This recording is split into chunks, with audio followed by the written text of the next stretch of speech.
Usual gang of misfits and dope addicts are here. Because, well, it's Christmas. Because Christmas. it's the old 97s. What the hell is that? The old 97s. Well, I mean, I've got that part. Ask Bad Brad Wheeler. He will tell you. The old 97s. I've never heard of them. And I don't think I've ever heard that. Now, This is a new song. This is a I looked it up, and it says it's in Guardians of the Galaxy. Guardians of the Galaxy holiday special. Okay. Oh, This is, people are trying to cheer Peter up Yeah. because his girlfriend is dead. Yeah. Well, it And would make you sad, wouldn't and it? so these are space aliens who wrote a song for Who him. don't understand, but So this is what we've been told about Christmas. So let me see if we can fake our way through it. the old 97s is an American rock band from Dallas, Texas. They've been around since 1992. They have released 12 studio albums. have they always been the old 97s, or at some point were they just the 97s? They are the pioneers. I just ignore those when you do those. They were pioneers of the alt country movement. Lead vocalist Rhett Miller.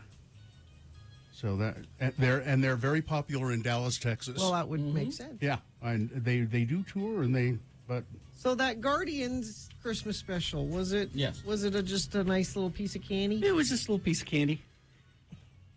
There were a couple of revelations, Oh, you learned things. Yes. Oh, okay. but other than that, it was just a little piece of candy. you learn things about the universe about of the Guardians. about the characters, Uh-huh. stuff we did not know. Will you be addressing Wonder Woman in Geek News? I might. Okay. 'Cause I had that story questions. dropped kind of late. Yeah, and I had so I haven't heard it even, so Yeah. so maybe you should, because So I gotta don't even know find- what it is. I got to research it. Just speaking of adding to and subtracting from canon or whatever. The band members of Old 97 portrayed the alien rock band Bismillah Clock and the Nowhere Men in Guardians of the Galaxy special. Berserketolok. It's an alien word. You can't. I'm trying to pronounce it, but it's pretty hard. They didn't even mention it in the show. Yeah, well, they had a name. Clock They and the probably Nowhere have a Men. whole backstory and I'm sure they everything. do. And it'll all be in a comic book. And in 2018, they did a song. Here, maybe we ought to look this up. All right. Called "Here It Is Christmas" with Kevin Bacon singing lead. That's also No, that in, would be in Guardians. that's Is it also, also in Guardians? Yes, Because Kevin Bacon he's the gift. he's the And gift. but that song, they released it in 2018 with Kevin Baker. Oh well, they perform it. Bacon. They perform it again with. Yeah. Here it is.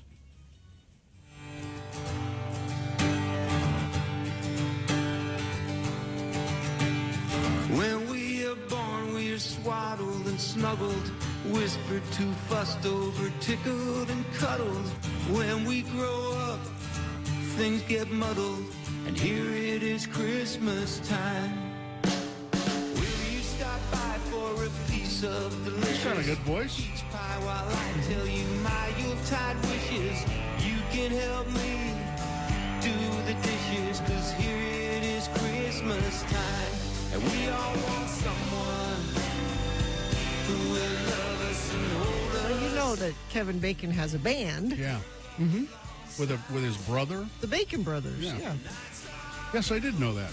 So him saying, "Oh, he has a good voice." Yeah, he's Yeah. Well, he's not just an actor that can sing. Gina. Gina. What? Whether he has a band or not, he has a good voice. You for Christmas. Let us examine the holiday spirit. Let the small kids sing so we can all hear it. Light up a fire and pull a chair near it. 'Cause here it is Christmas time. And we all want someone. That's very nice. I like that a lot. And of course, it wouldn't be a James Gunn project unless he pulled out something really weird and obscure. Okay. Okay, what like- is it? So Oh yeah. Party is the 13th to 24th. It's not so long to go. The one Christmas show. My temperature, it's getting too low. I've seen it all in a dream. it's Hanoi Rocks. Yeah. So Dead by Christmas. so This is interesting.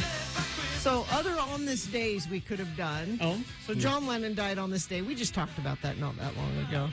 Frank Sinatra Jr. Was kidnapped on this day. And in 1984, Vince Neil from Motley Crue was involved in a car accident that killed Nick Dingy from Hanoi Rock. So he was dead by Christmas. Isn't that weird? Yeah. What are the odds? Oh, well. And December 8th is also that's the date I got divorced, finalized divorce. You Really? remember that? Yeah, You remember the day you're divorced? I wrote it down. It's on my calendar every year. Do you send her some flowers or something? No, I'll probably call her though. And I think it was 1988. Really? I think.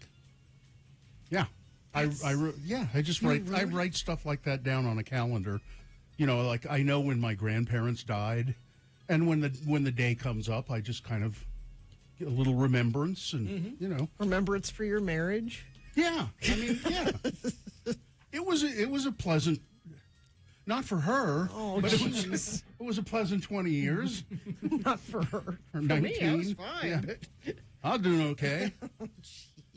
But you remember the day. yeah, it's just I take note of these things. Oh, I put all that stuff behind me.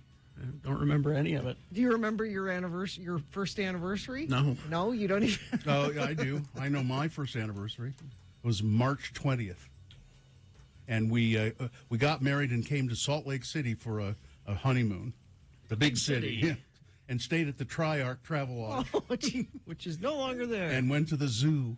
You went to the zoo? Yeah, and I wasn't 21 yet, and I tried like hell to order wine at dinner. I was a month shy of being 21. That's all of that is how you know you're way too young to be getting married. Oh yeah, no, I shouldn't Every have done it. part of that story. I should never have done it. Yep. Never. She have wasn't done it. even pregnant. You No. you didn't even have. No, You didn't even have that excuse. Yeah, she was 19. I was just almost 21. Don't do that, kids. No, don't.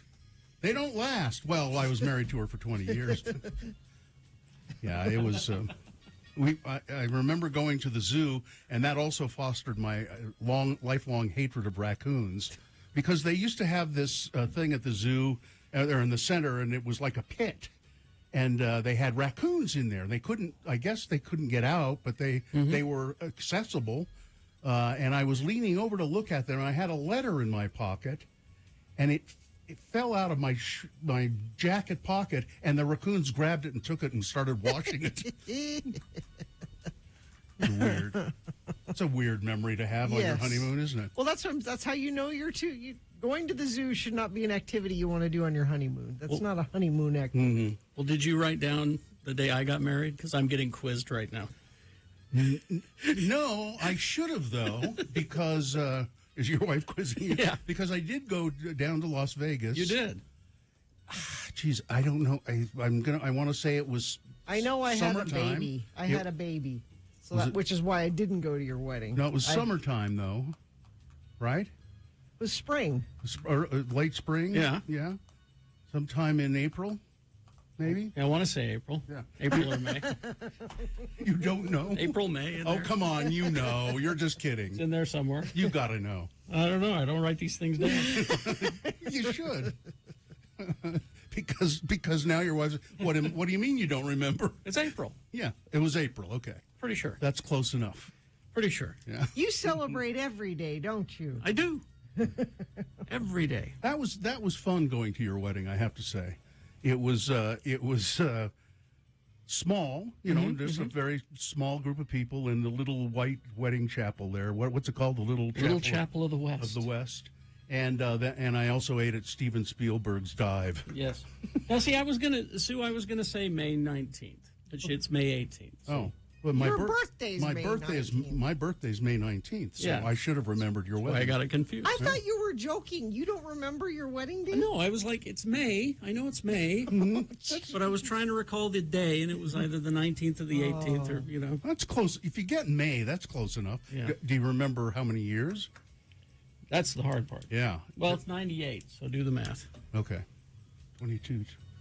24? It'll be 25 this coming year. This coming year? Yeah. Oh, that's when we should probably take a look at that. Yeah, that's a quarter of a century, man. That's a milestone, Terry. That's 1/4 of 100 years. Wow. Maybe, let's see, I wonder if you could make it to half of 100. Oh, no. There are people who are married that long. Oh, I Yeah, mean, but you get married when you're 20. yeah, we would be able to, but I'll be dead by then. So Yeah, well, that's probably true. I know we're running out of time here, Yes. but I do have a traffic I need that's to right. get to. Sorry, we're too much farting around. Okay, northbound I-15 from Utah County. All traffic must exit at 146 South in Bluffdale. The freeway is closed until 8 a.m. This is major issue for you because northbound, even if it were southbound I-15, it wouldn't be as bad, but northbound I-15 because y'all are coming up to Salt Lake, so be aware of that. Crash northbound I-215 approaching 35th South and West Valley. Right lane and shoulder, along with the left lane and shoulder blocked. Traffic is having to use the 2 center lanes to get by. Crash blocking most of the connecting ramp from eastbound 80 to go southbound I-15. Traffic from the airport is merging onto I-15 sooner than normal. These are just the major things. There's lots of smaller things happening on side streets. We got snow last night, and it stopped, but there's still residual slickness It's out slick, there. yeah. Traction devices are required for both Big and Little Cottonwood Canyons. Be prepared if you're headed up there this morning. And please, if you know what's happening down there, Utah County, trying to get to Salt Lake, we'd appreciate hearing from you. 339-86. The downtown winter market at the Gateway happens on Saturdays, 10 a.m. to 2 p.m. Shop fresh produce, meats, unique gift ideas in the craft market. More information at slcfarmersmarket.org. I wasn't paying attention, Gina. Did they open the freeway? No, not till 8. Oh, okay. So it's closed at like 100 and something. 146 South. Okay, all right. And so let's take a break, and then we'll come back with your check-ins, 877-602-9696. In this little farting around this morning, we've given you any number of things that you could mull over in your life. Well, tell us about your divorce. Sure. Tell us how long you've been married. Tell us, just discuss that. Or if you want to talk about raccoons. Or, I mean, there's any, or if you want to talk about old 97s. 877-602-9696. Check in with the Radio from Hell show. BigOTires.com. Boy, you wish you had your winter tires this morning. Yeah, it's and it's slick everywhere, even in town. There's not a lot of snow on the road in town, but it's icy and slick. And winter tires help with that. They're made out of a different material that grips the road better. You should talk to the nice people at Big O Tires. Any of the over 50 locations can help you with that. So I bet there's one near you in your neighborhood. Big O Tires, the team you trust. Stop by. Right now you can save up to $100 instantly on Bridgestone and Firestone tires, and then you get a free basic install of those tires, and that I think that ends tomorrow. So you can make an appointment online, bigotires.com. They do all kinds of things to help winterize your car. They do oil changes, alignments, all of that stuff. And with over, as Gina said, 50 locations, there's got to be a Big O Tire store near you. So go to their website, bigotires.com. They are the team you trust. Hi, let's go to, did you say Jennifer, Katie? Is that who that is? Jeffrey, sorry. Hi, Jeffrey. Hello. What's up with you today? So I just was rather interested with saying it was Hobbit Day, and it's like September 23rd. Oh, yeah, that is Bilbo and Frodo's birthday, isn't it? But the calendar is wrong. The Shire calendar is actually off by a few weeks from us, if you actually go into that. I had no idea, The but thank Shire you. calendar. Yeah. Actually. Yeah. Shire calendar. And I made a point of looking into this simply because I got into a habit of reading Hobbit and Lord of the Rings every year on what would be the anniversary of when Bilbo takes his adventure to the Lonely Mountain. And when is that? I want to say that would be April 25th Shire calendar, which is, I believe, something closer to April 15th. Can I ask you, Jeffrey, do you have a girlfriend or a wife? I do have a wife, actually. Really? We've been Her married name is a little over Galadriel. 5 years. And Yeah? and we got together as a result of board game night. That's That not makes surprising. That's not surprising. I am glad you have each other. All Well, right, Jeffrey, thank thanks you. for being a friend of the program. It's wonderful to hear from you, and thanks for enlightening us about the Shire calendar. Thank you very much. We'll see you later. It's nice to have Jeffrey out there to get us that information. That is handy. Yeah. All right. Okay.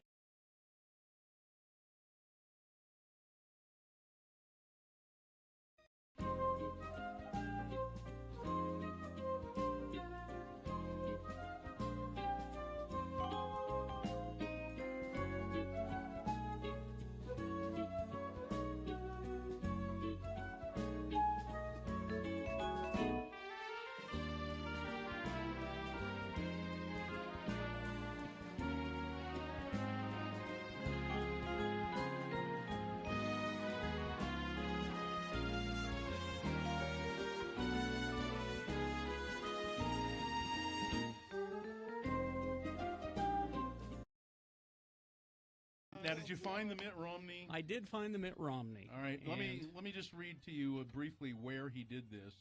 It was during a surprise appearance at a dinner this week Did he pop out of a cake? for Washington, D.C. radio and television reporters.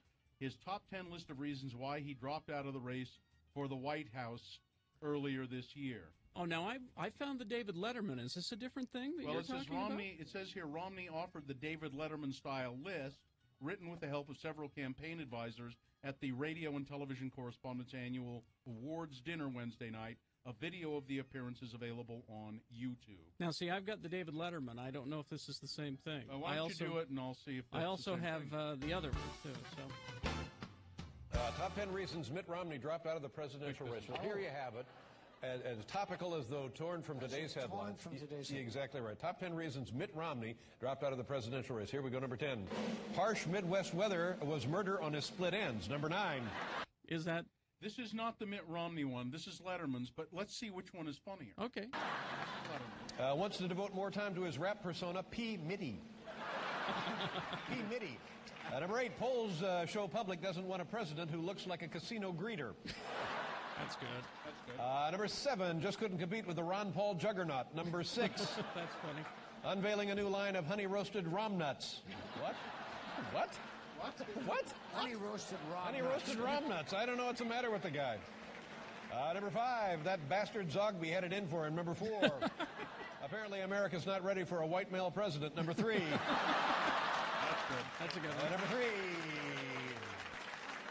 No, number 3. A writer suffering from mitt withdrawal. Number 2. There was that little problem of nobody voting for him. And the number 1 reason Mitt Romney dropped out of the presidential race, lost all of his money betting on the Patriots. There you go.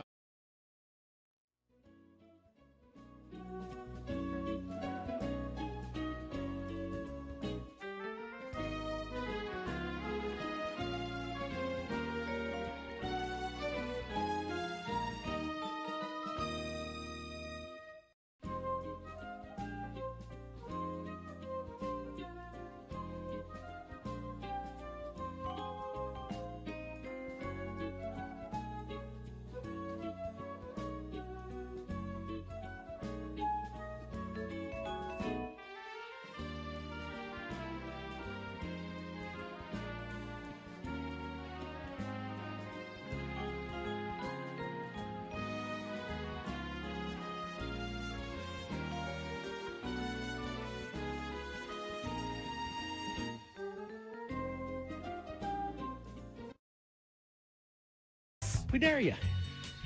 Yeah, come on. 6:23 right now. Yes, give us a call, 877-602-9696. Check in with the Radio from Hell show. We will officially begin the program and then get to your check-ins in just a second.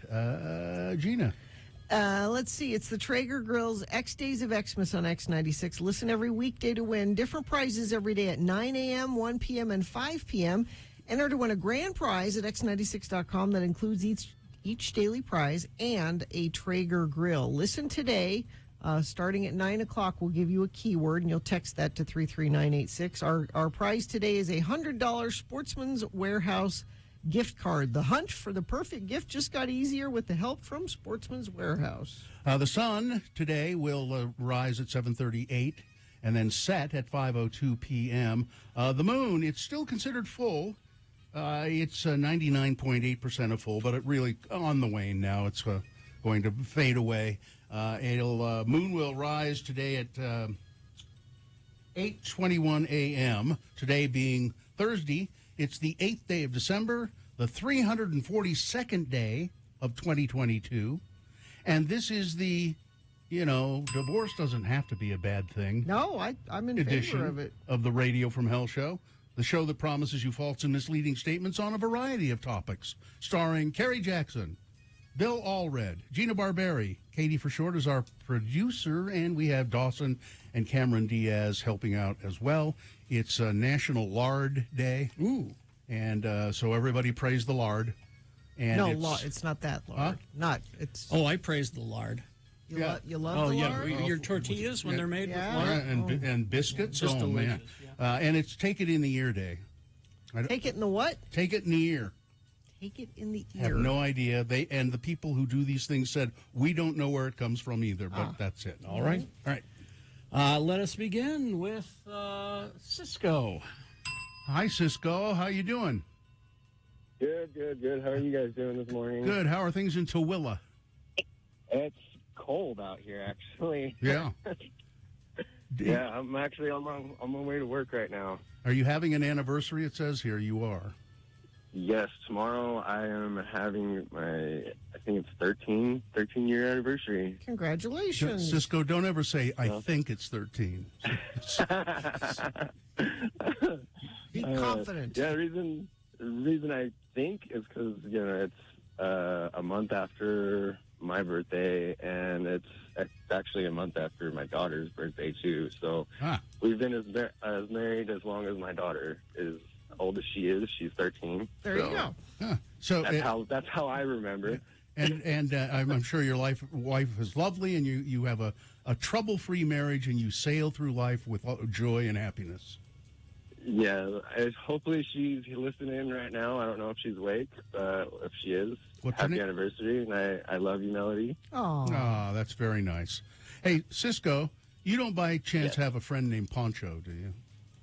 No, that is actually my full name. My actual name is Francisco.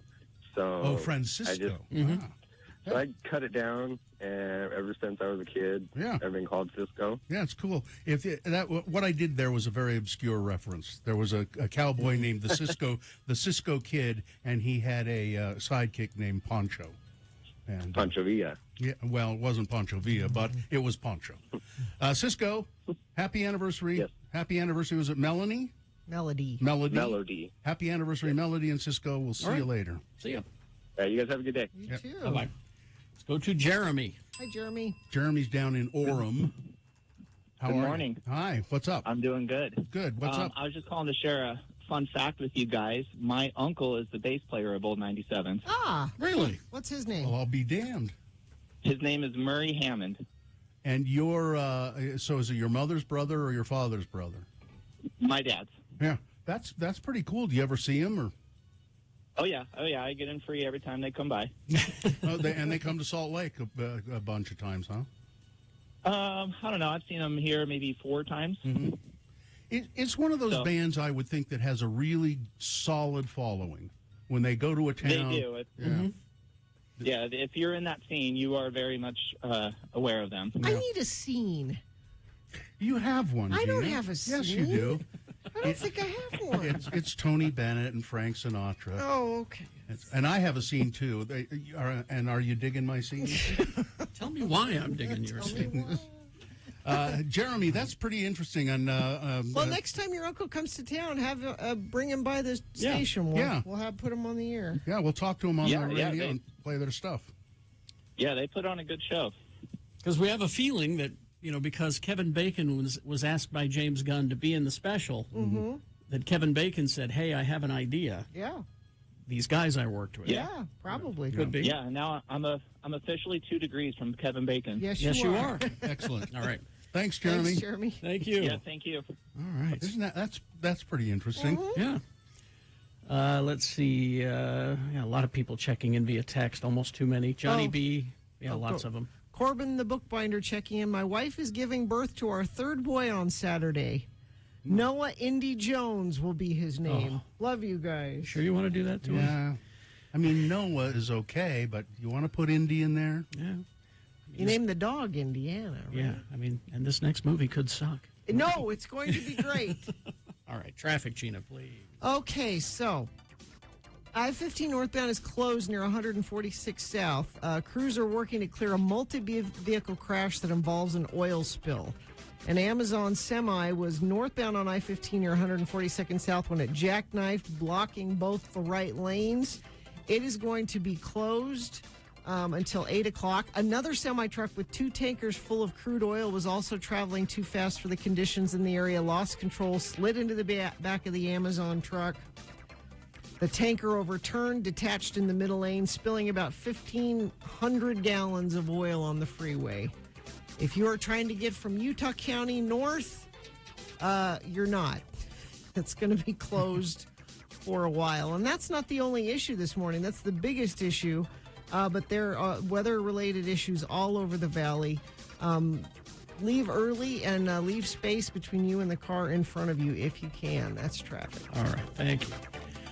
We will take a break. We will be back. We got big boy news and geek news all in the next break. Stand by for that. UtahAdvocates.com. Sorry. There are a lot of accidents today, I'm sure. And if you get into an accident and you are injured or the car is just damaged and beyond repair, you really should check with the advocates and see if you got a case. And they can tell you on the phone. They're personal injury attorneys, and they know that holidays can be stressful. Winter driving is stressful. They would like you to be careful. Sure, they don't want to have to be working for you, but they will if you need their help. And not just you. Maybe you have a family member, a loved one that's been in an accident, and they're having a hard time dealing with those bills. You can reach out on their behalf to the advocate. If you call them, the advocates, Utah Advocates, it's a free consultation on the phone, and you can call 24 hours a day, 7 days a week. 801-355-5550 is that number. Or you can also consult with them for free online, UtahAdvocates.com. Don't miss a single moment of the...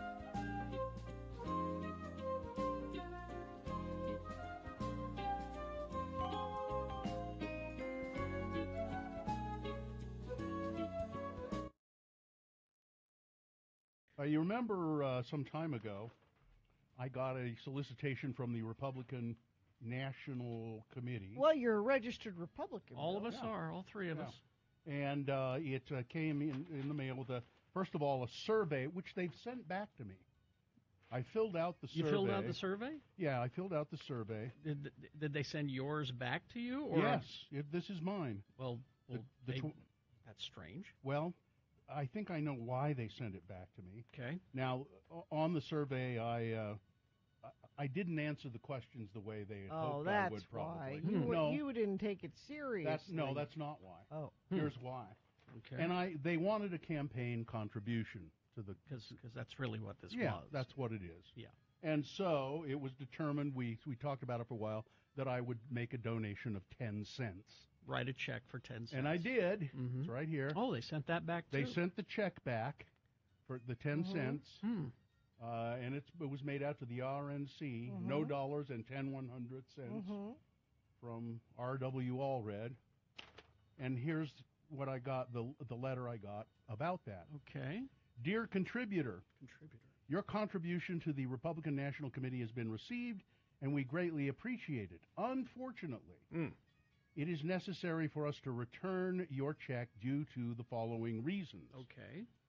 Now, here are some of the reasons it could be. Damaged in the mail, no. No guaranteed amount. No, I guarantee 10 cents. Yeah, 10 cents. A stale date or post date. No. Check should be made payable to the Republican National Committee. It was. Okay. No signature, yeah. Amounts do not agree. No, it does. Amount is not filled in. It is. Blank check, no. Signature is different from printed name on check or source document, no. No. Other. Okay. And then someone has written. Okay. we cannot process a contribution under $2. So I've determined that I will write another check for $1.90 and put it in with this one. That's good. For a total of $2 and send it back to them. This is already costing them in mail way more than... They can't process anything under $2? Cannot process under $2.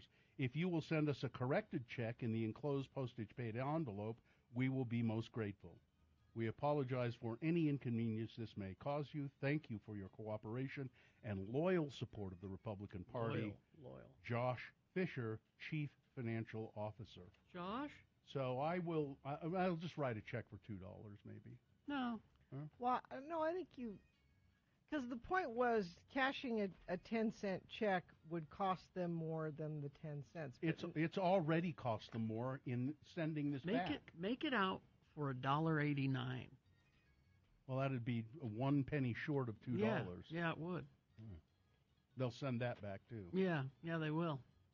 Carrie's saying that's the even more money. Yeah, and we just keep this going. Yeah, because this has already cost them too much money to deal with this. And they sent you a postage paid envelope. Yes, they did. Yeah. Oh, let's see. Is it postage paid? I think it is. Yep. No postage necessary. Business reply mail. There you go. Yeah, $1.89. Now, someone has asked, can you explain the importance of registering as a Republican in Utah, even if I will never vote that way? The reason you need to register as a Republican, this is more of an issue for primaries. Yeah. Because the way primary voting works in Utah is Republicans only can vote in the Republican primary. And you say, well, if I'm never going to vote Republican, what does that mean? Because there are degrees of Republican. There are Republicans that you might be okay with. And in Utah, we have to accept the fact that the tolerable Republican is the better choice than the other. Because it's going to be one of those. And we have to accept the fact that the tolerable Republicans often get aced out in convention by the radical, weirdos, drooling Republicans. Yep. Yeah. So it's important to be there as, it's like, if you want to have a say in Utah, that's how you have to have a say here. Yeah. We don't like that it's that way, but that's the way. Although the sane Republicans are fewer and fewer these days.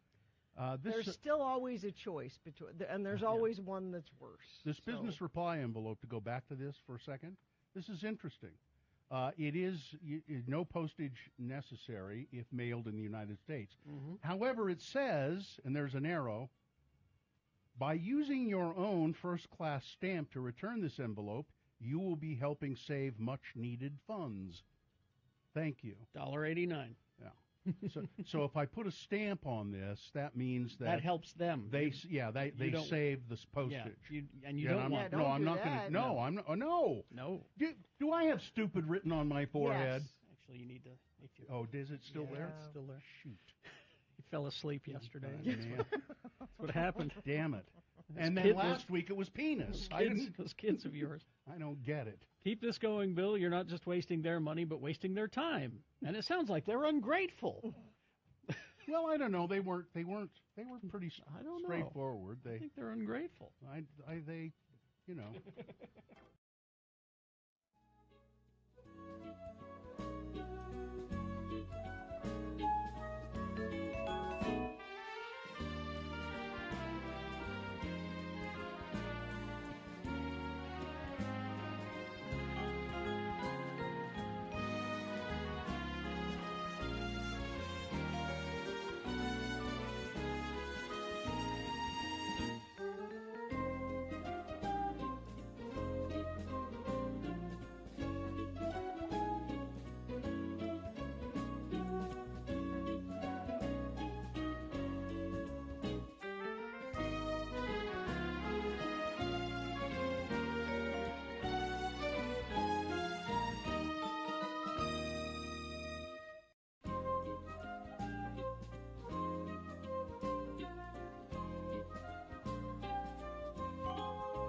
It's a nice Christmas song. I like that. I do like that one, yes.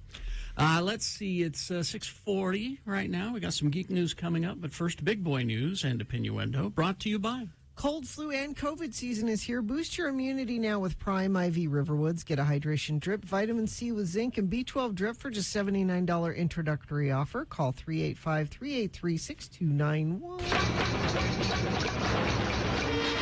I would advise you all to sit back, pour yourself a big hot mug of Mill Creek coffee. I have. And get this news, breaking news here. Ooh, what's that? And take a sip of Mill Creek coffee first. Okay. Okay, there you go. WNBA star Brittany Griner has been released from a Russian detention prisoner of war camp or prison camp in a prison swap for convicted Russian arms dealer Viktor Bout, according to the source familiar with the matter. The Merchant of Death. Yep, that's his nickname. Because that's an even swap. So we shouldn't have done that. Maybe we should have. No. Are you saying we should have given them something less? Well, no, they should have given us something more. So the Biden administration has been working to try to trade this arms dealer for Brittany and this other American that's been there for longer than she has. So I think he's worth a 2-for-1 swap, and they absolutely refused to give the other guy. So they just released Brittany. So what would you propose that they do? No, I mean, I'm just saying it. It sounds like you're throwing shade on her release. I am not at all. She should have been principled and say, "No, I'm not coming." No, unless. I'm saying the Russians are jerks. That's what I'm saying. Griner is now in the custody of American officials. President Biden is speaking right now, I believe, about the release. The swap did not include another American that the State Department has declared wrongfully detained, a guy named Paul Whelan. Both Brittany Griner and Mr. Whelan's families have been informed of Griner's release. Bout, the arms dealer, nicknamed the Merchant of Death, is a former Soviet military officer serving a 25-year prison sentence in the U.S. on charges of conspiring to kill Americans, acquire and export anti-aircraft missiles, provide material support to a terrorist organization. Moscow slammed his sentencing in 2012 as baseless and biased. Bout has maintained he is innocent. And Brittany Griner had a vape cartridge. Somebody says, I actually knew Victor Bout. I was in a facility with him in Illinois. Really? Do tell. Tell us more. Oh, wow. Following the publication of Matthew Perry's memoir, Friends, Lovers, and the Big Terrible Thing, and apparently it's really quite well written and funny. It's filled with anecdotes about his profession, his relationships, personal life. Elizabeth Hurley is the most recent person to talk about Matthew Perry. She co-starred with Perry in Serving Sarah in 2002. She said, I've only partially read the book, despite having seen the seriousness of his addictions firsthand. I actually haven't read the book all through yet, but I've read enough of it. It's quite interesting, she said. He's a very funny writer, and he's a very funny man. He's an incredibly gifted comedian. His way with words is fantastic. I have fond memories of him, but to be honest, it was a nightmare working with him at that time. As it is known now, it is now known our movie was shut down because of his addictions. So she said, and I guess I think what she's getting, things can be true. She's getting at is that it's just too damn bad. Yeah. He's talented, he's a lovely guy, but he was addicted and made a mess of everything. Sorry, he won't be forgiven. He slammed Keanu Reeves twice in that book. That's true. America's beloved Keanu Reeves. Why isn't he? Exactly. Why isn't he dead twice? Twice. With Samuel Bateman behind bars. That's the polygamous guy they got a few days ago. Don't just call him the polygamous guy. He's a child abuser. His closest followers wrote down their questions. They wrote down questions that they hoped he would answer when he was free again. Bateman is the religious leader, so-called, of a new offshoot of the polygamous Fundamentalist Church of Jesus Christ of Latter-day Saints, a group of about 50 who have referred to themselves as fundamentalists, FLDS, or Samuelites. His homes were raided by the FBI in September. Federal agents served search warrants detailing they were looking for evidence of underage marriages and sexual contact between adults and children, and I believe they found some of that. Bateman hasn't been charged with sexual abuse yet, though he remains in jail on child abuse charges after prosecutors say authorities discovered 3 young girls inside of a locked cargo trailer that he was pulling near Flagstaff, Arizona in late August. He faces federal charges as well. But this group of women who follow Bateman, they put together questions that they wanted to ask him, and they are handwritten notes. And let's see, who did this story? It's Salt Lake Tribune. They said, the women said, sure, you can take pictures of the handwritten notes. Here are some of the questions they want to ask him. Or this isn't really a question, but there is a question mark. We want to come with you everywhere you go. How do you feel about that? I guess that is a question. What's the most encouraging experience in your life so far? What is it that makes you love each one of us as your wife to the point that we know that you love us all the same, and there is no favoritism? How does... I don't get it. It's a cult. I know. You look at the picture of the guy. He ain't no, Casanova. Yeah. But he's got, what was it, 18, 20-something women? Yeah. Married? Jeez, weird. And I don't care what adults do. That part, don't care. It's the kids involved. I care about what the adults do in certain respects because these people are starting to act not of their own free will. They're under the thrall of somebody who can make them do anything he wants. And I don't think that's right either. A flyer seeking information about the killings of 4 University of Idaho students who were found dead is displayed on a table. There's a picture of it here. We need your help, it says. Police want help finding the occupant of a car that was seen near where 4 University of Idaho students were stabbed to death last month. They say that person could have critical information about the case, and they'd like to find that person because, well, they don't have any information about it. Local police issued a statement on Wednesday afternoon asking for the public's help tracking down the person or people inside of a white Hyundai Elantra made between about 2011 and 2013 that was near the off-campus home in the early morning hours of November 13th. Investigators do not have a license plate number. Your information, whether you believe it is significant or not, might be the piece of a puzzle that helps investigators solve these murders. So if you know anybody, essentially what they're saying, anybody with a white Elantra, Hyundai Elantra, call us, and we will go question them. Now, I'm sure that whoever the person is with the white Hyundai Elantra, if they are involved in the murder, they've now driven out of state and gotten rid of the car. But they still really don't, no details, really new details about that horrible murder. The further away this gets, the less likely it is that they... I guess that's true, yeah.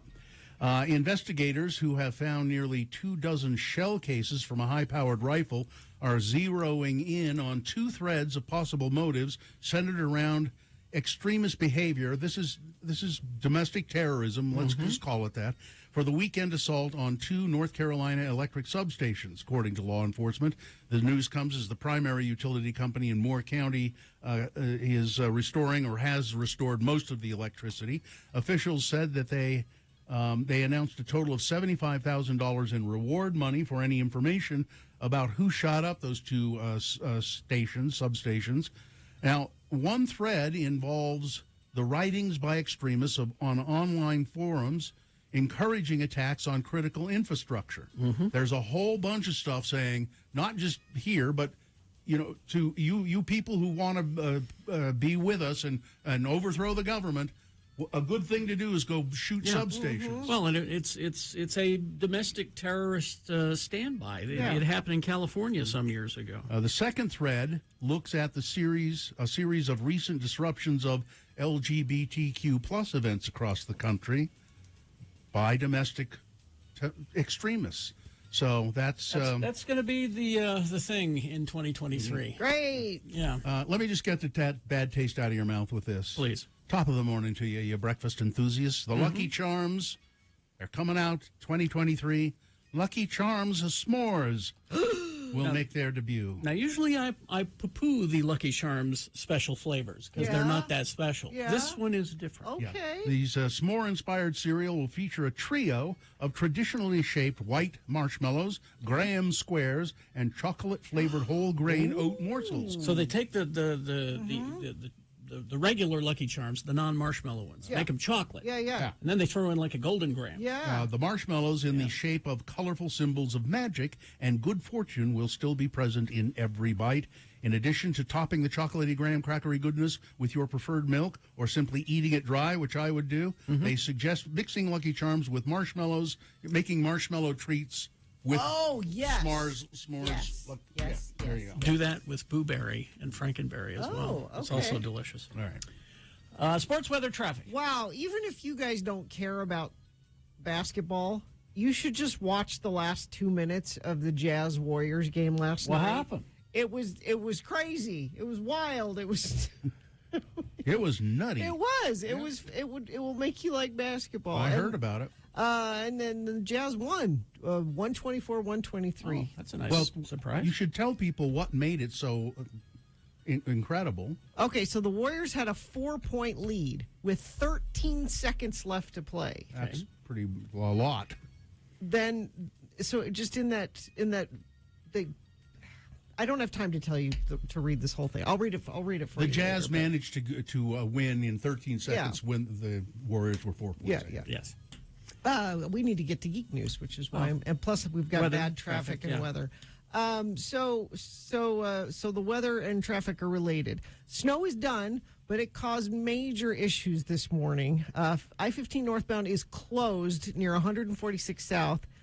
Multiple vehicle crash involving an oil spill. An Amazon semi-truck jackknifed and was blocking the right lanes. And then in addition to that, another semi-truck with 2 tankers full of crude oil was traveling too fast for the conditions, lost control, and slid into the back of the Amazon truck. So there's a 1,500-gallon crude oil spill, and it has closed I-15 northbound out of Utah County and will be till 8 o'clock. That's traffic. All right, thank you. Geek News brought to you by... Attention Dungeons & Dragons players, Dragonlance Shadow of the Dragon Queen releases this week at Hastur Games. Fantastic new adventure book tells the tale of conflict, defiance set during the legendary War of the Lance. Learn more at HasturGames.com. All right, Gina. I did some research for you. The Wonder Woman? The Wonder Woman Okay. thing. Now, what happened is this happened overnight, so I had to research it this morning. But here's what I've found. Okay. It's a lot of speculation. Oh, so... But what happened was... Okay. Is Patty Jenkins, who's on contract to do Wonder Woman 3, Right. handed in her script Okay.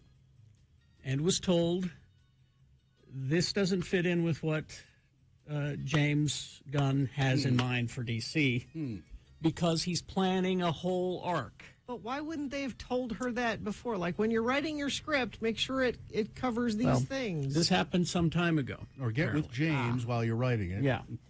And but this is just a new deal that, James Gunn took over November 1st. Oh, okay. So that's how quick this has happened. This is a lot of sources say in this story. Okay.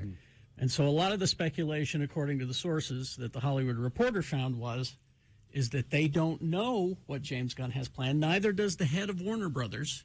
They won't know till next week. James Gunn and his partner were in Colorado for the past couple of weeks planning this big story arc that they want to do. Now, what they're running into, though, is there's speculation again that James Gunn wants to erase what is referred to as the Snyderverse. Oh. To start fresh? To start fresh. But he has been told by the head of Warner Brothers, you're not touching Batman because that worked. Right. Because it did. It made a lot of money. So there's that whole thing. So it's not that there won't be a Wonder Woman movie. It's that we need to figure out how to. We need to figure out how. Of course. Well, I mean, she's one of the big three in DC, and James Gunn is a DC fan. He's going to be able to just not do it. They won't just not do Wonder Woman. Yeah. Whether it's Gal Gadot or not, we don't know. Okay. And again, the Warner Brothers head doesn't know what he wants to do. It's being presented next week. Okay. So that's basically what it is. Okay. There are a lot of problems with the Snyderverse. Here's one. Did you ever think that The Rock would have a movie that failed? That Black Adam? Black Adam. Oh, yeah. DC is currently $200 million in the red. Wow. They needed a theatrical run of $600 million to break even on Black Adam. Oh, was that Zack Snyder? Well, it's considered the Snyderverse. I see. Anything before James Gunn is considered the Snyderverse. Okay. But it just didn't quite work. It just didn't quite take. A lot of people are blaming it because it was not in the theaters long enough, because it's now available to rent streaming. Oh, didn't you say it was kind of a mess, though? That's what I hear. I haven't watched it yet. You haven't seen no. it, okay. I finally got around to watching that Marvel mess that is Morbius. And how that got made, I don't know. I mean, from day one. You should listen to my podcast when we tell you, don't make this movie. No one cares about this character. Anyway. So Black Adam was not considered a success. So that's a strange thing. What is a success and is surprising to a lot of people, not to me now that I think about it, because the Addams Family is a pretty cherished property. And Wednesday has broken another record on Netflix. It's just huge. People love this Wednesday Addams show. Yeah. And what's not to love? It's one of those shows like Riverdale, except it's in the Addams Family universe. That's why they're focusing on the teen. Yeah. I thought it would be okay and do okay, but it's really just surpassed everything. Yeah, the show will likely become the third on Netflix to pass 1 billion hours of viewing in its first 4 weeks. Amazing. It's just breaking records left and right and doing extremely well. And here's a little tidbit that you may not have known. Everyone's talking about the scene where Wednesday is at the prom. Yeah. And dances this wild dance to this song by the Cramps. Yeah. The Goo Goo Man. She had COVID when she did that. Oh, well. She didn't know. So are other people ill now? Well, here's what happened. It says if you jump to the assumption that Ortega kept mum about her illness in order to keep shooting, that's not true. She revealed in an interview with NME, which was originally published in November, but has now gotten attention because the show has taken off. She didn't know she had COVID while she was filming until later. Okay. She said, I woke up, and it's weird. I never get sick, and when I do, it's not very bad. I had body aches, felt like I'd been hit by a car, and that little goblin had been let loose in my throat and was scratching the walls of my esophagus. They were giving me medicine between takes during the dance because we were waiting on a positive result for the test. According to the magazine, it was done according to MGM's strict COVID protocols. Yeah. Once the positive test was confirmed, production removed her from the set. But I wonder if anybody got COVID because of that. Could be. A little tidbit there for you. All right. Traffic, Gina, please. Good Lord. I-15 northbound closed at 146 South. This is a multi-vehicle crash. Not just multi-vehicle, but multi-semi-truck with jackknives and oil spills.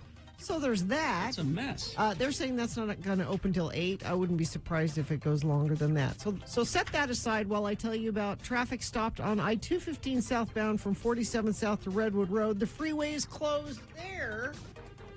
All traffic has to exit at Redwood Road. Crash on the connector ramp from I-215 southbound to go eastbound 201 freeway in West Valley. So the snow has stopped, but the residual issues continue. These are just the major things I'm telling you about. There's lots of issues on side streets and neighborhoods. Because it's slick out there. So just be aware of all of that. Sorry, folks. Black Velvet Boutique, locally owned and operated sexual wellness resource for sexy gifts like lingerie, toys, lotion, and books. Open 7 days a week, 293 South State Street in Clearfield. All right, KXRK Provo. We got Boner of the Day coming up. Did I see Chainsaw Guy out there? Yeah, I have no idea what he's doing here. It's not Halloween. I thought I saw him out there looking at the donuts. Yeah. Oh, yeah, there he is. I don't know. We'll figure out what's going on. KXRK Provo. Need to catch up on missed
my question is, and this is for you parents, is I didn't know that they still did these. Oh, yeah. The daddy-daughter Daddy. dance, and there's a mommy-son dance. Yeah, yeah. I didn't know they still did these. Yeah. These seem No, they're sweet. creepy. No, they're sweet. They're really No, I it's don't know. just- You're not watching Bates Motel with me. That's your problem. You're skewed. You're skewed with the Bates family. Well, they're just I mean, they're Because just Carrie, meant to that's all be- that is Tell is me a dance. Well, tell me what they There- what I mean, what is it? It's Tell just me. meant to be. It's meant to be an evening where father and daughter, who may not necessarily interact all the time, because the dad's at work and it's the mom who takes care of things, and so it's just so they just go to the dance, and there's punch and cookies. It's cute. and- You yeah. you get dressed up, and it's a nice. Why do you think evening it's out. creepy? You don't think it sends a weird message? No. No, Because you do the exact same activity with a boy. You know, the boy you're dating. It's the exact same activity, the prom, right? Well, except it's or the except there's harvest dance. Except or there's a whatever. different intent. and this is no different than No, let me. There's a different intent. If you're taking a girl to the prom, you'll want to after the prom get with her in the back seat of the car, Oh. and in the daddy-daughter dance, that never would even occur to you. well. But, I mean, really. No, Carrie. Okay, do you think Okay. this is cute? all right. When dads that have little girls and the little girl wants to have a little tea party, and she invites daddy to the tea party, and they sit. That's. I'm not Well, getting laid kids- at the end of a tea party. Kids shouldn't be. Well, it doesn't have to go there. It's Well, just then- really- but that's what the dance is all see, about. That's what's in Carrie's mind. See, anytime I went to a high school dance, Get- my goal at the end was to at least Okay. make out. Yeah. You know? Okay, Carrie, I went to lots of dances where that never happened. Gina, that's Well, that's that's a bad example. you. Gina, that's you. You're a bad I example. just went to dances where it was just about the dance and no, went out to dinner, no, and no, that was no, the end of no, it. Gina. The guy you were with, that was not what it was all Not about. all guys think Yes. that way. Any Yes, dance they do. ever. That's Ye- that's the yes. purpose of Yes. going to a dance. Yes. No. Okay, you see my point about the daddy-daughter. No, because daddy's it's a daddy. It's not. It's the kid's See, dad, not okay, a well, date. The real reason we should stop doing the daddy-daughter and the mommy-son Yeah. is because this is the age of Disney. At least one of the parents are dead or divorced or something.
Six.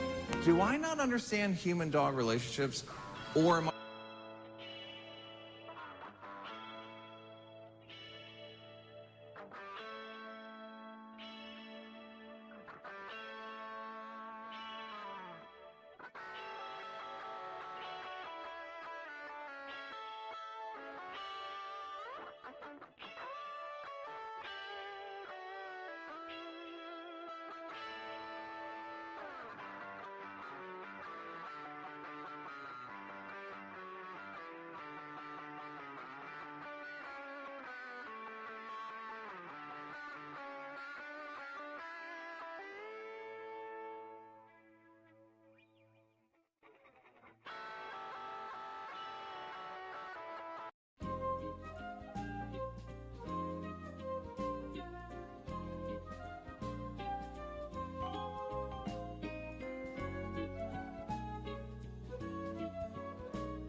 7:06. Boner of the day coming up. We have X Days of Xmas, too. Don't. What? I won't. I got the paper right here. Okay. 9 o'clock. 9 o'clock. Hey, where's Bill? Well, I don't know. I was looking at my board and my papers here. Chainsaw Guy, what are you doing in here? Well, didn't Bill run into you yesterday? No, well, yeah, he did. He was, listen, let me tell you what's happened to me. What's going on? Well, you know, I have my most work at Halloween, of course. Yeah, sure. you're the guy at the end of the haunted house that chases you out with brandishing a chainsaw and a hockey mask. Yeah. Hockey mask. Yeah, I'm Chainsaw Guy. Yeah, Chainsaw Guy. Damn it. I know. I love you. I'm Chainsaw Guy. Damn it. And I'm also a self-certified life coach. Mm-hmm. I don't make any money on Halloween this time of the year. Yeah. And the life coaching business is, well, it's not just business. People seem to not want to have counseling with a guy in a hockey mask. You have good advice, Chainsaw Guy. We've had lots of friends of the program call in and have life-changing experiences with you. Even via Zoom, they don't? No. They say, maybe if you take off the hockey mask, and I say, no. I can't take it off. No, we don't want that. No, I mean, I physically can't take it off. It is attached. Yeah, it has been surgically sewn to my head, and it won't come off. So I need a little money. So, I ran into Bill yesterday. Mm-hmm. He was buying a Christmas tree. Oh, really? Yeah. He was out of the Christmas tree lot, and I was at the Christmas tree lot, too.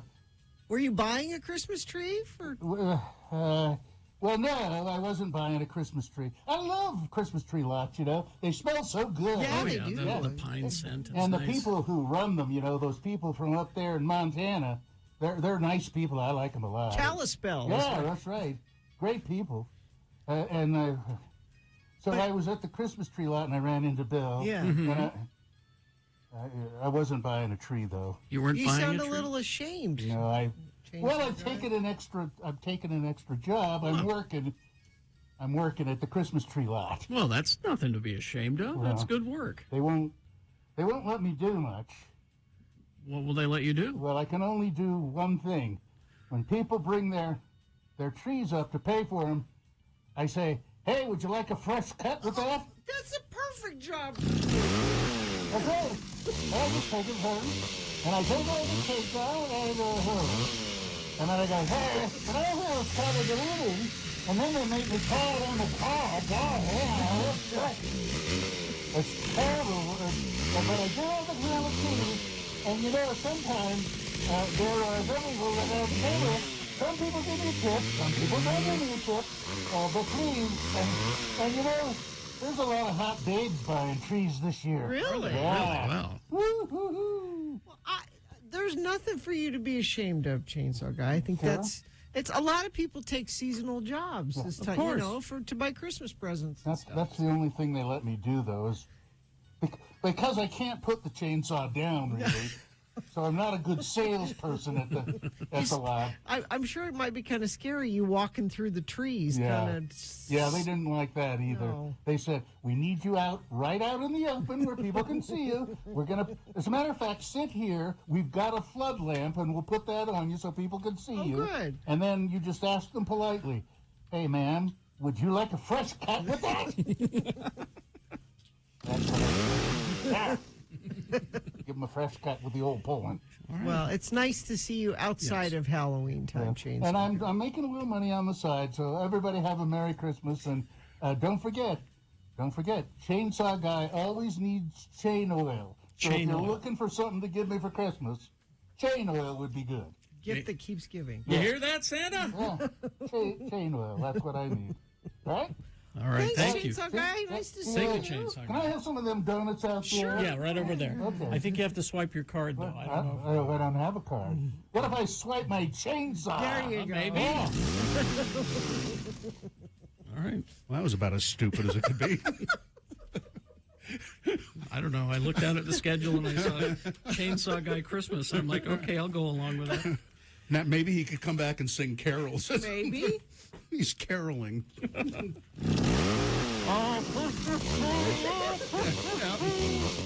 Do we have somewhere where Carrie and Bill sing Christmas carols? Oh, that's an Oh, old. God, I love that. That's an old bit. Yeah. It was born out of the fact that Bill is incapable of learning song lyrics. Ever. Pretty true. Ever. That's pretty true. You have the general idea, Yeah. but Yeah, and I don't sing really very well. I go off tune a lot, and I don't remember all the lyrics. I wish we could find that bit. It was I think it's one of our classics. It's a Christmas classic. That's right. All right. We'll try to find that. if I may, Traffic. because it's one of those days. Guessing that you want to step in here. Overnight snow, rain, freezing temperatures have left major roadways slick with ice. A section of I-15 in southern Salt Lake County shut down completely after a multi-vehicle crash that included 2 semi-trucks. Happened last night. Like, this has been going on all night long. They've been trying to clean this up. Their highway patrols issued an incident notification advising drivers of delays at Point of the Mountain. They say it will be closed northbound I-15 until 8 o'clock. I'll let you know when they decide to open that up. That's not the only issue. We've got let's see, traffic stopped. I-215 southbound from 47 South to Redwood Road. The freeway is closed there as well. All traffic must exit at Redwood. Crash on the connector ramp from I-215 southbound to go eastbound on the 201 freeway in West Valley. It is a messy commute. Be aware that the side streets are slick too. Give yourself some space between you and the car in front of you. Cold, flu, and COVID season is here. Boost your immunity now with Prime IV Riverwoods. Get a hydration drip, vitamin C with zinc, B12 drip for just $79 introductory offer. Call 385-383-6291. All right. Boners coming up. Here are the candidates you will be considering. All right. Number 1, she was still drop dead gorgeous. Boner candidate number 2, man, it must have taken her a long time to save all that up. And boner candidate number 3, can't you express your displeasure by just not going to church? Boners, big boy news, all coming up. Stand by. Wendy's for breakfast. Wendy's new homestyle French toast sticks are better than your mom's. They are at participating U.S. Wendy's during breakfast hours only. And let's face it, with all the traffic out there and that truck spilling all that fuel and everything, you have an excuse to be late. So what I'm going to suggest to you is don't make breakfast at home. Just get in your car, head to Wendy's, hit the drive-thru, get yourself the French toast sticks, the homestyle French toast sticks, and just sit and listen to the radio show and enjoy your Wendy's breakfast. And then tell your boss, oh, I was late. Didn't you hear about all the... You'll be fine. You'll have a nice, pleasant morning, and you'll be in much better mood when you get to work. Wendy's homestyle French toast sticks, better than your mom's because they are perfectly crispy on the outside and perfectly fluffy on the inside. And they give you that little cup of syrup, and because they're in stick form, they're easy to dip in there. They're portable, delicious. So go and hit the drive-thru at Wendy's, or you can use the Wendy's app to order. You decide. Wendy's. It's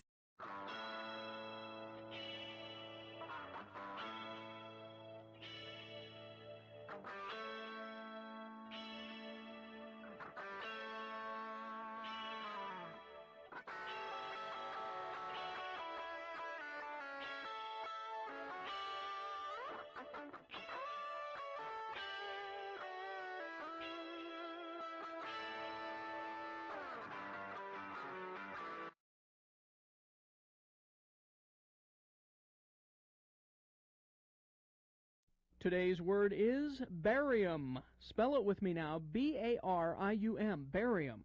Now we'll use it in some dialogue, starring as those two faithful Utah men, LeVar and LeGrand. Join us as a conversation takes place in LeVar's trailer as our two friends eat lunch together. The word again is barium. Hey, what's that funny smell in the trailer here, LeVar? I just about can't stand it. What? I mean, your trailer usually smells pretty bad, but this is about the worst. Pass me the tartar sauce and lemon wedges, please. Here you go. Well, LeGrand, the smell you smell could be emanating from any one of a number of sources. Could be coming from that garbage pail I keep over there by the fridge, or from that pile of garbage I keep under the trailer, Or, it could be wafting in from that landfill right next door. Then what you could be smelling is my feet, 'cause I ain't changed these socks for about a fortnight. That's 2 weeks, I've been reading the Reader's Digest condensed Shakespeare. No, it don't smell like none of those things. It smells kind of like a old lily pond or like a fish market or something. It's a wet kind of dead smell. Wet and dead? Oh, it must be my goldfish. They both passed away a few days ago. See? They're just floating in the jar over there. Oh, no. When did the poor little things die? Well, it's been a while. When I saw them floating in the jar there, I thought they was sleeping. I kept giving them food, and they wasn't eating it, so I figured out that they was dead. Poor little Jaws and poor little Flipper. Ain't never gonna swim again. Oh, no. Ain't never gonna respond to my call. Ain't never gonna snuggle up to my finger when I reach in to pet him. Ain't never gonna bring me my slippers again. Guess I'll just flush them down the crapper. No! No, you can't do that. Well, them fish brought you your slippers? Well, they hadn't mastered it yet, but I was training them. And why can't I drop them in the bowl and pull the lever? Because it would destroy their immortal souls. Going down the sewer is like being cast into outer darkness. They need to receive a proper funeral so they can be reunited forever in heaven. They was married, wasn't they? Well, I guess. So now what you're saying is I need to dig a hole and bury them? Yep. Have a ceremony and bury them. Well, I tell you, LeGrand, I love these little fishy friends of mine. But I think you're out of your nut. Besides, it's too much trouble to dig a hole and bury them. This watery grave is like being buried at sea. Goodbye, little fishies. You're a cold man, LeVar. Hey, you gonna eat the rest of your fish sticks?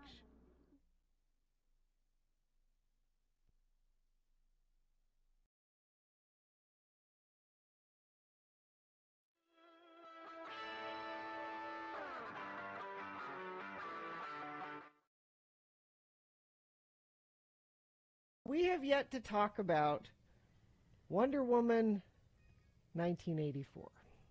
All right. Now, before we go further, okay. Bill, did you see it? No. Okay.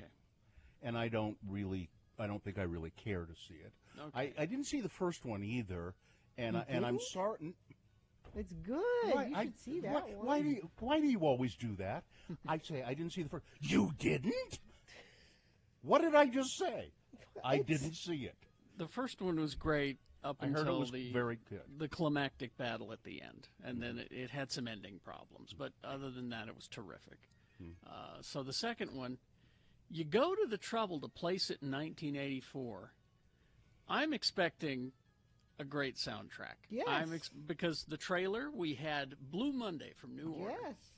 And I'm like, okay, this is just a hint of things to come. We're going to get a whole lot of great late 70s, early 80s songs. No. None. We got one. A Frankie Goes to Hollywood song is in. And it was Welcome to the Pleasure Dome, I believe. But that's it. Is it a money thing? They didn't want to pay rights for. Well, they didn't put that was the only song in it, or it was the only 80s song in it. There was a scene where they were all going to this fancy ball. And Gal Gadot strides in this white gown, and she's just looking amazing. And it's Frankie Goes to Hollywood, Welcome to the Pleasure Dome is playing. And that's the only 80s tune that I think we got. What were there other songs from other eras? Well, no. I mean, Hans Zimmer did the soundtrack, so that was your traditional movie soundtrack stuff. But I mean, songs of the era. That was it. Oh, by the way, Mark O'Toole, it was his birthday. He wrote Two Tribes. Oh, cool. Okay. Along with Holly Johnson and Peter Gill. Mm-hmm. So we've been very excited about Wonder Woman 84 in our house because we all loved the first one so much, and I told the story yesterday, like, oh, should we watch it on Christmas? And Jonesy's like, no, we got to watch a Christmas movie. Little did we know there's the Christmas element to Wonder Woman 1984. But so we watched it on New Year's Eve, and I had to fight to stay awake through it. I heard it was a mistake. So it's no secret that Chris Pine is in it, right? Yeah. Mm-hmm. I heard people talking about it. See, I didn't see the first one, so I didn't know that something happened to him in the first one. Yeah. Mm-hmm. And they said, as much as great as Chris Pine is, and it was probably a mistake to bring him back, for one thing. Well, no, I think that was the least of the problems of this movie. It's boring. The best part of the movie was the opening sequence when they're, when Wonder Woman's the little girl and they're having, Amazon games and they're riding horses and shooting arrows and we're like, oh, this is I saw that preview, yeah. That was the best part. Carrie, do you agree that? No, and they released that. They let you watch the first minute and a half of the movie, and it got your hopes up. And then there's a sequence right after that takes place in a mall that I actually quite enjoyed, because it was it was channeling Richard Donner's original Superman movie, where it was Superman's first night out, and he goes out and solves several crimes, and he encounters goofy criminals, who are stupid. Yeah. Mm-hmm. I went, okay, they're channeling Richard Donner. I can see that now. Okay, but then it took a direction. It was just took a different direction. The storyline was stupid, and they could have, with that theme, just Wonder Woman 1984. That could have been a really fun, cool movie, and it just wasn't. Well, that's too bad. I mean, Now, not this week's episode, but last week's episode of Geek Show, at the very end of the episode, we take a half-hour deep dive into it. And I decided, since everyone else was piling onto the movie, that I would defend. I couldn't defend all of it, but I would defend what I could defend in the movie. Which was so well, you have to listen to the episode, or I'll just tell you off the air. Because I'm still hesitant to talk about it a lot because of spoilers. Well, how was Linda Carter? Was she good anyway? She was good Wonder in it, Woman? yeah. She was good. Linda Carter as Wonder Woman, Yeah. she was great. So here's the one defense I will have. I love Gal Gadot. Mm-hmm. She's great. Who is she in it? She's perfectly cast as that person, and she's gorgeous. And her boyfriend Lyle Wagner, She's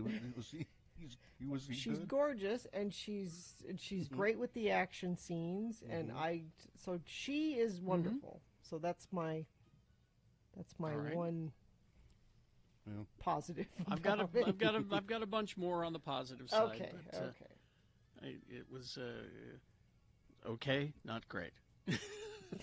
That's my review. Deborah Winger, was she? How was she?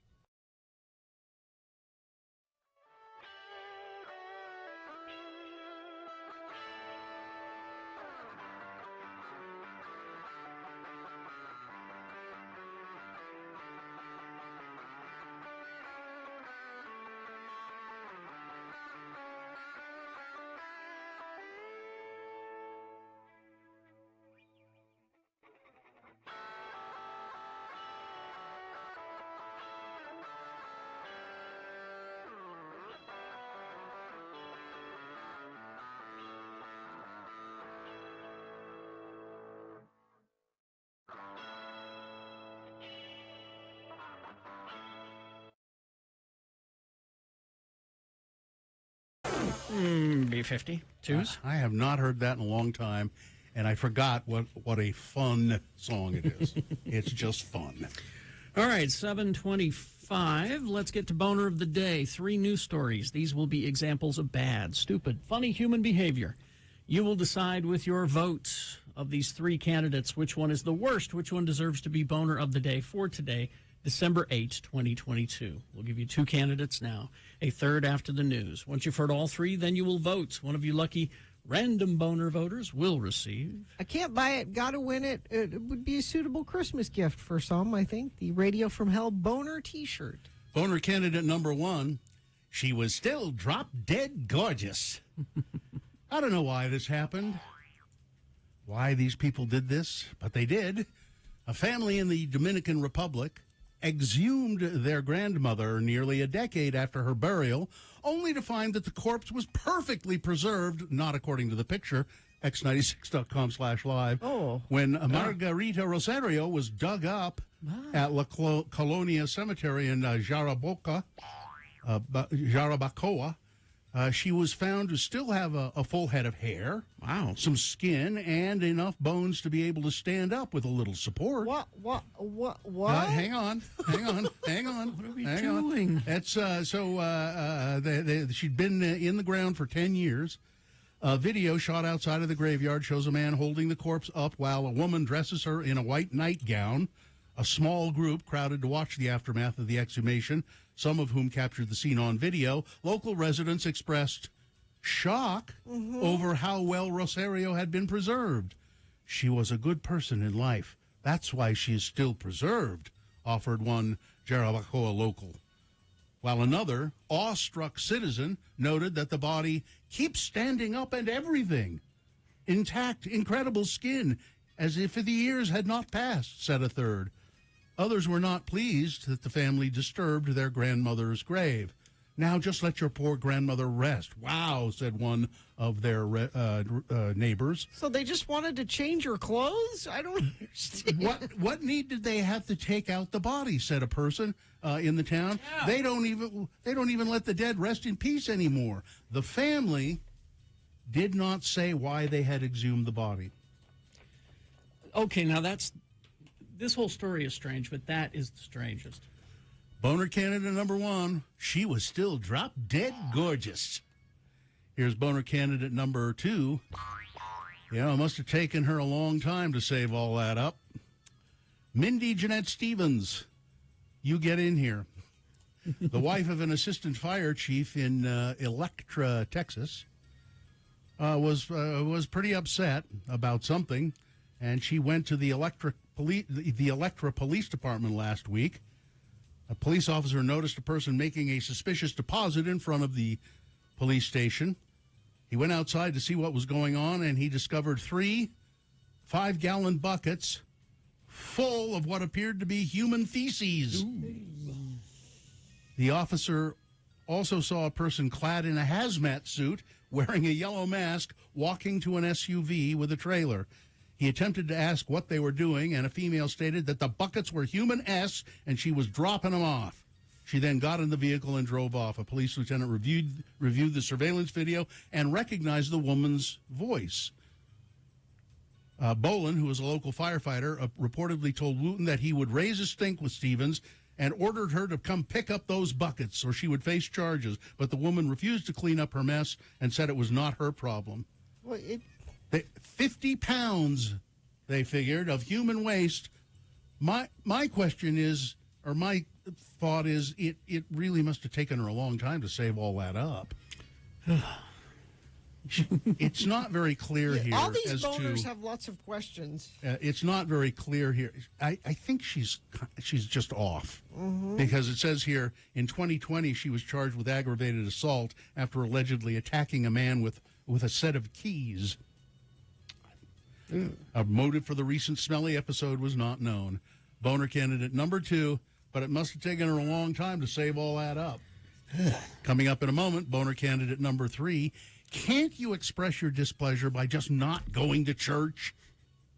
Boner candidate number 3 after this. Big Boy News and a Penuendo brought to you by. It's basement flooding season. If you have a basement, chances are it's flooded a time or two. Baseco offers permanent waterproofing services for a flooding basement. Call today for free estimates, 801-200-3280. Keanu Reeves says John Wick Chapter 4 is the hardest movie he's ever made. It refers to him here as the Constantine and Matrix star. Has been hard at work on creating the 4th installment of the anti-hero Wick series, having just given fans a taste of what's to come for the titular assassin, John Wick, with a November trailer teasing cinematic mayhem. Keanu revealed how much effort he's poured into this film. John Wick 4, he said, is the hardest movie I've ever made. In terms of action, it's the hardest film I've ever made, but that's what's going to make it good. While talking to Thunder Stage, which is a local publication, I think a comic book place in Brazil, it was at a convention, a comic book convention for the John Wick Chapter 4 panel. Reeves told the audience a little bit more about the film's plot. There are plots to these? Oh, yeah. There's a lot of people that are coming after Wick, he said, and then there are a lot of different kinds of scenes that are fun for the action. Reeves, who's no stranger to stunts, given his leading roles in The Matrix and other things, also teased an action sequence revolving around the Arc de Triomphe in Paris. He described the particular sequence simply by telling the audience, it's a fight scene in traffic. There's a lot of traffic around there. And there's a lot of fight scenes in traffic in other John Wick movies. So there you are with that. Meghan and Harry have released their long-awaited documentary, or highly anticipated documentary. 3 episodes have been aired.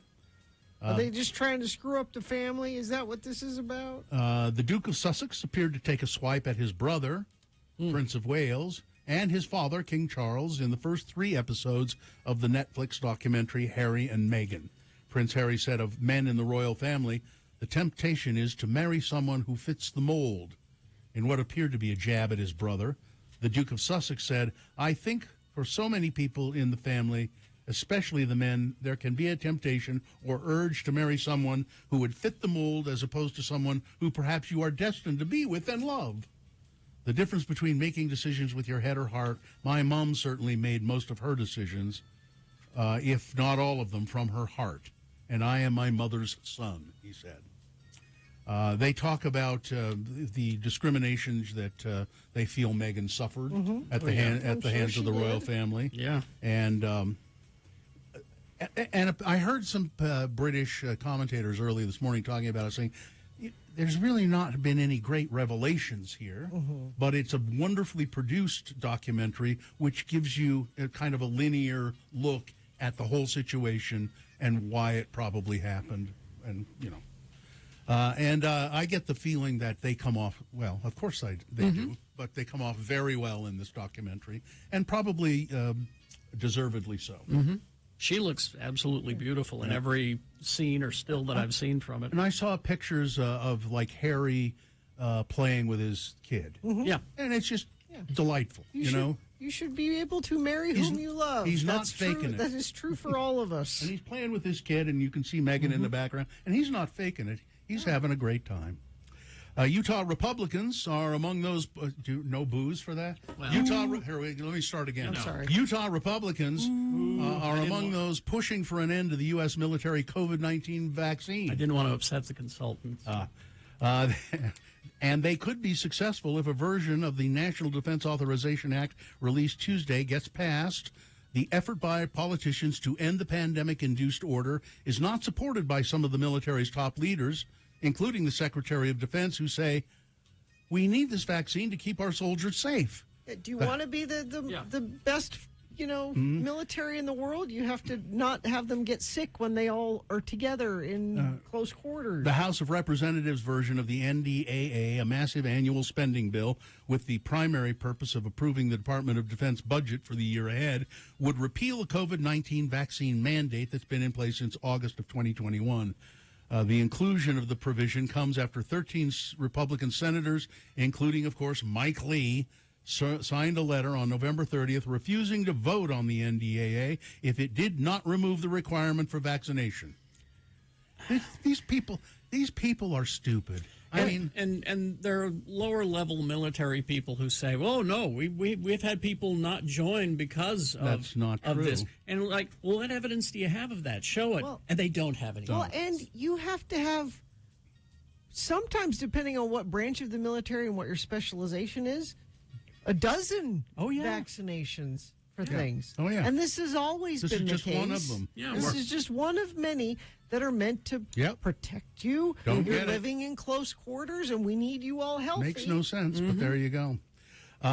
Mitt Romney blames Donald Trump, said Donald Trump is the kiss of death in his endorsements for Republican candidates this election, this midterm election. President Trump lost again, Romney told reporters. The Utah Republicans' comments came the day after the GOP suffered another midterm defeat as Raphael Warnock defeated Herschel Walker. Yay. If you get endorsed by him in the primary, you're likely to win. If you get endorsed by him in the general, you're likely to lose, Romney said. So for someone who actually wants to win an election, getting endorsed by Donald Trump is the kiss of death.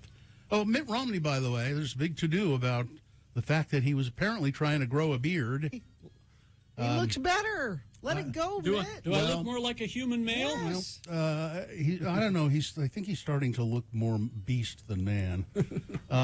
Talking with reporters, Romney debuted a week's worth of scruff on his chin. And for 48 hours, the nation's imagination ran wild. Nobody cared. What are you talking about? Cared. But the nation didn't. What he was doing, he shaved it off. He said, "I couldn't do it. It was too scratchy." He's not wrong about Trump's endorsement, though, because only one of Trump's endorsed people got elected. Yeah. Let's see. Speaking of Trump, 2 documents with classified markings were found in a Florida storage unit during a search by a team that was hired by Donald Trump. Why the news is making a big deal out of that? They were hired by Trump because the judge in the case said, you need to go pay some people to go look and make sure you don't have anything else. He didn't do this because he wanted to. The documents were handed over to the FBI, and they were in a storage unit somewhere. Yeah.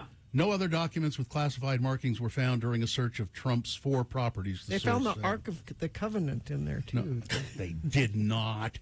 And finally, this story. Ayat Al-Faizia and Dima Grasinski swear by the fact that their diet is great. They're fruitarians.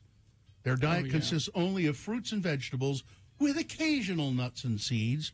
They like their diet so much so, they claim their vision is improved, they no longer have cavities in their teeth, and they have no body odor despite rarely bathing. I bet if they were in the room, we would dispute that. Fruitarianism provides true health in an extensive perception, said Gazinski, noting that he lost 33 pounds without any effort by eating only fruit. In fact, the Israeli naturalists vowed not to use anything non-natural, including soap, and they embrace a nudist lifestyle as well when they can. They eat only fruit, leaves, nuts that they pick themselves. Do they work? Simplicity is the key. Let's see if it says anything about there. They moved on to, they live on an ecological farm that grows mangoes. Okay. And so that's their farming. They're helping farm the mangoes. He says, it affects our teeth. We had cavities and they started to close up. That's impossible. Yeah. That's just impossible. It is. These people are nuts. They're fruitarians. They're fruity. Yeah. All right. That's it. Weather, traffic. Good Lord, people. Utah Highway Patrol vehicles are now turning around in the SR-92 on-ramp and going down the wrong way in Lehigh to try to get around the highway closure. Don't do this. It's dangerous and it's illegal because the freeway is closed northbound I-15 due to, and this has been closed all night long with these 2 semis that crashed and spilled oil. It's a mess. Delays eastbound 201 freeway are due to a crash blocking 2 left lanes near 9th West in Salt Lake. Traffic is at a crawl, backed up almost to 72nd West in Magna. But wait, there's more. Traffic is stopped at I-215 southbound from 47 South to Redwood Road. The freeway is closed there as well. All traffic must exit at Redwood Road. This might surprise you because it's not actively snowing or anything right now, but multiple accidents and multiple issues this morning as part of your commute. If you're out there and want to share what you're experiencing and it's safe for you to text, 33986 is where you can do that.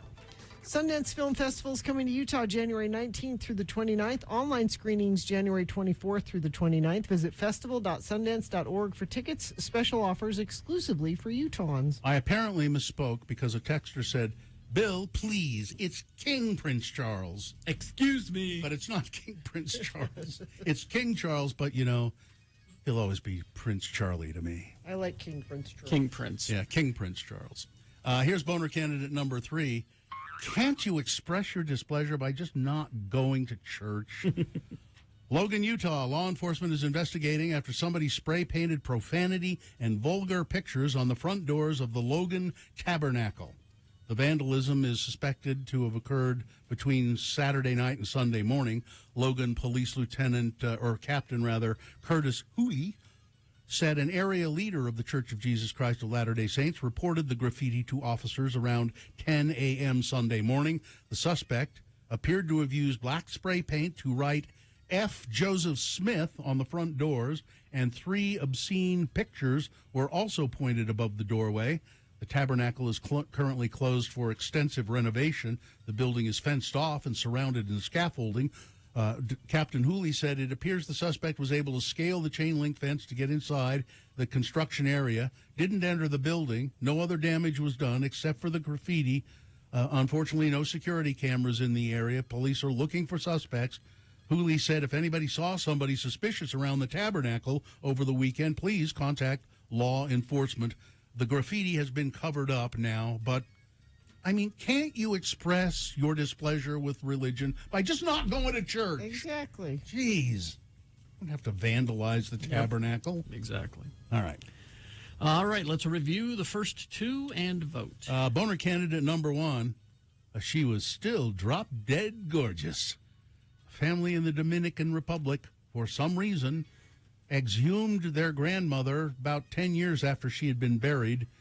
And it says here the corpse was perfectly preserved. Well, if you see the picture, not so perfect, but, I mean, there was a lot left of it. But anyway, Boner candidate number 2, it must have taken her a long time to save all that up. A Texas woman dumping 50 pounds of human feces at a police station. And Boner candidate number 3, can't you express your displeasure by just not going to church? Okay, let's get going here. Time for you to vote for Boner of the Day. 1, 2, or 3. Remember your candidate number, the one that you think should win. Put that single digit in the message of a text. That's all we need. Text it to 33986. Easy. The computer counts it for us. Or you can call Katie in the producer's booth. She'll take your live voice vote at 877-602-9696.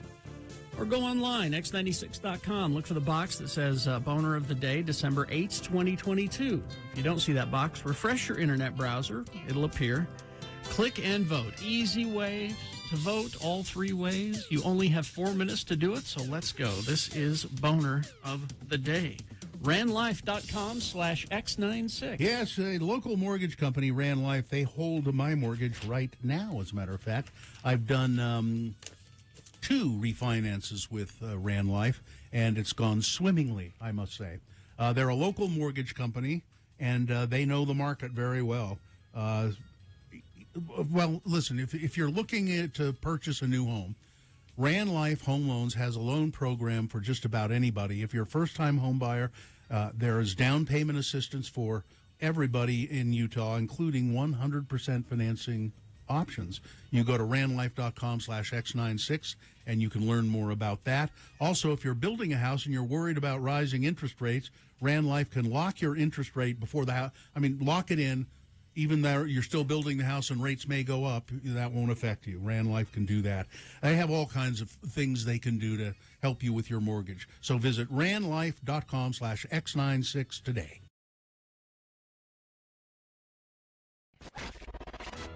And now, a morsel of murder with Gina Barberi. Radio from Hell on X96. I need to get TikTok. I don't have TikTok. I don't either. But this might make me get TikTok.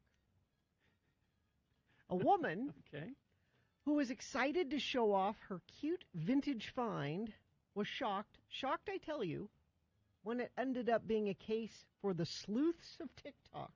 Murder?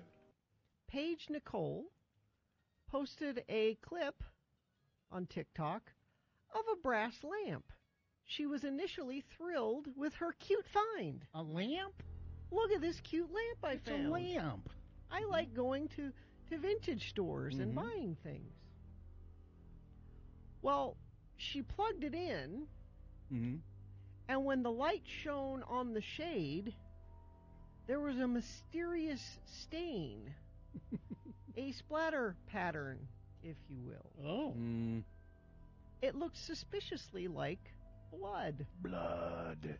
Well, that was unexpected, Nicole captioned the clip. It's been viewed over 6 million times thanks to TikTok's burgeoning #Crime Talk community. I did not know this was it. You better get on that. You need to be on that, yeah. It boasts over 8 billion views as civilians try to solve mysteries. Wait. I'm good at this. Billion? Billion. What? I am good at this. Are there 8 billion people in the world? I guess there are. Sure. Yeah. Well, and it's how many views? Like if you watch it multiple times. That's true. Nicole posted follow-up videos after TikTok followers and a family member in law enforcement told her to apply hydrogen peroxide to the stain. Mm-hmm. Okay. The amateur detective was informed that if it bubbles, it's blood and not the spilled soda she had hoped it was. Blood. The TikTok-turned-crime investigator confirmed that the stain did appear to bubble and fizz, meaning it is more than likely blood. Well, she said, I just wanted to throw it out there that I'm not a forensic pathologist. I'm just doing what the law enforcement officer said to do. She informed the local police department of her disturbing find and also reached out to the thrift shop, who said, our donations are anonymous. People just drop off boxes and we don't know where they came from. Or Sure. It's unlikely that the investigation will go any further, especially since it was at a thrift shop for at least a month, meaning multiple people have touched it. Oh, yeah. And who knows? It could be 10 to 15 years old. It could have been, stuck in a shed somewhere and somebody died and the family members, took it to the... Who knows? The trail is cold. We don't know. So this is supposed to be a morsel of murder. We don't know if there's any murder committed here at all. You really doubt there was a murder. It could be somebody cut themselves accidentally and bled on the lamb. No, it's a big... It's not a droplet. Gina, there's no body. There could be somebody with a bloody nose Yeah. sneezed. No, it's... No, like that. There is no body. There is no clue other than a stain on a lampshade that may be blood. Please, a murder lamp. We're calling it murder lamp. Murder lamp. And I think someone has gotten away with murder here. That's what I think. I think you're being taken for a ride. That's what I think. I believe in murder lamp. I love murder lamp. Okay. Yeah. I believe in murder. And if you're thinking of committing a murder, might I suggest, dropping off murder lamp at the local thrift store, and they'll never trace it back. You will get away with murder. And if you do that, Gina Barberi is now an accessory to the crime and can be arrested. I'm just asking questions. You're giving advice on how to murder people. Yeah, you need to properly ask the question. What's to stop a murderer from dropping off a lamp at a, I'm just asking questions. No body. Murder lamp. No, there is no evidence at all that a murder took place. Chat room is weighing in. TikTok is spyware. Yeah, that's what I haven't done. The FCC says it's an unacceptable security risk and should be removed from your phones. It's owned by the Chinese, China. Look at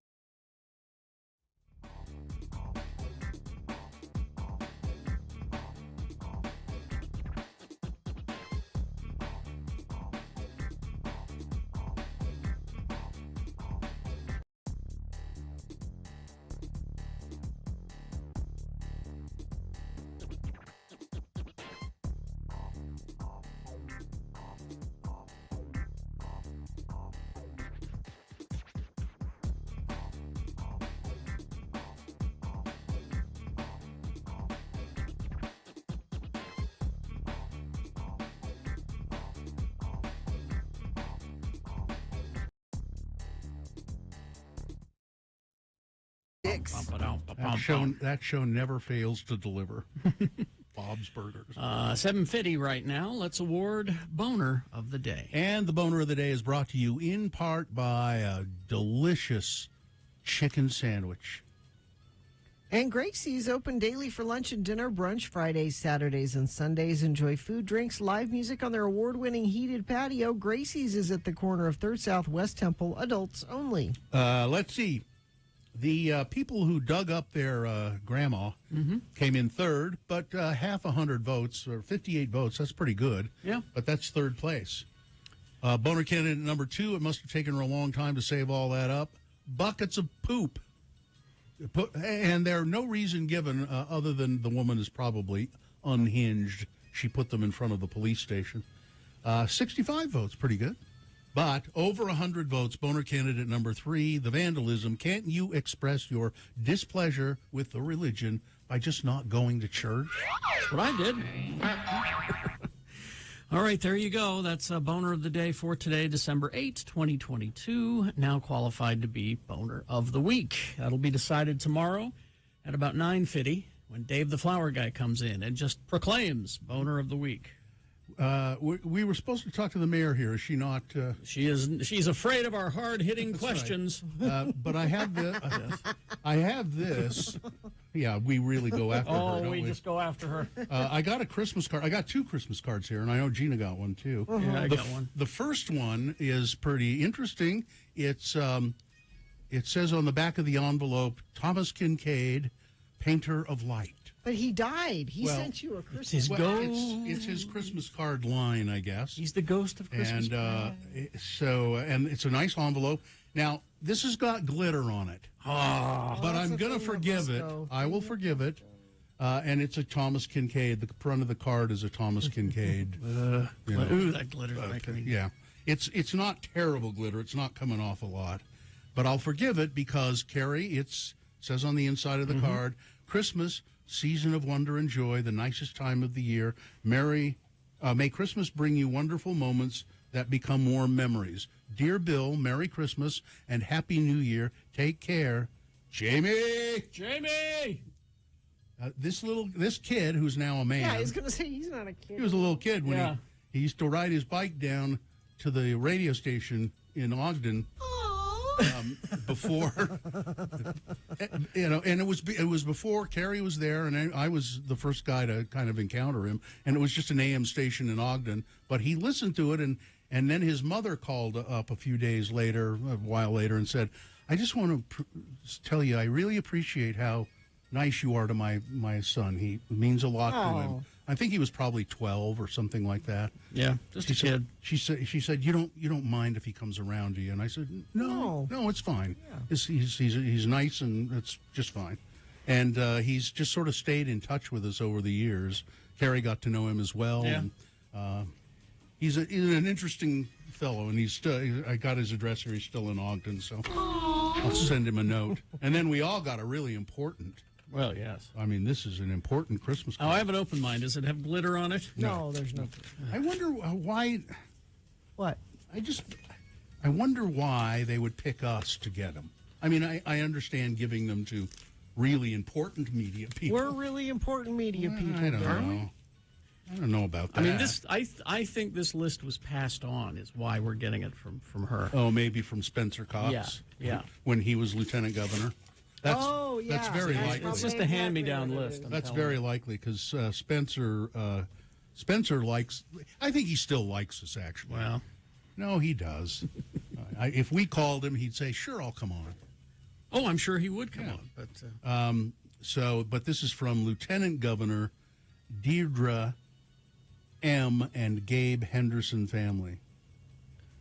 I think Carrie's right. There was a passed-on Lieutenant Governor Christmas list. It was here. Here's the list that I was using. Okay, I'll take that and add to it. I'm looking at the picture inside. Are these all her? I guess grandkids. Some of them are. Some of her and her kids' spouses. Is that the card? Yeah. Yeah. And then on the front, it's just that's grandkids. Yeah, that's grandkids. Yeah. But the picture inside, there's a whole bunch of folks. Yeah, that's there. Kids and husbands and wives and. She's a lovely woman. Yeah, she is. And I've met her a few times. She got kind of mad at me one time, though. I don't know, mad, but she was on a panel discussion that I was hosting. Deidre? Downstairs. And we were talking Bill, about... I can't imagine anybody getting mad at something you did or said. I know, right? I can't remember the topic. It might have been about abortion rights or something. And I asked her to be a panelist, and she did. And then I think she felt...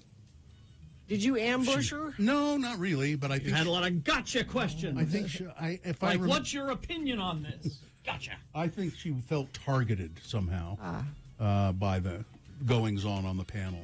See, I said this to you off the air, and I know this goes completely against what management and our consultants been telling us, but we used to do let me speak with the lieutenant governor. And we had Spencer Cox in here several times a year. Why do we not continue to do that with Deidre Henderson? Well, the reason we don't continue to do it with Deidre Henderson is that we've been lazy and not called her. Yeah, but I mean, why wouldn't we?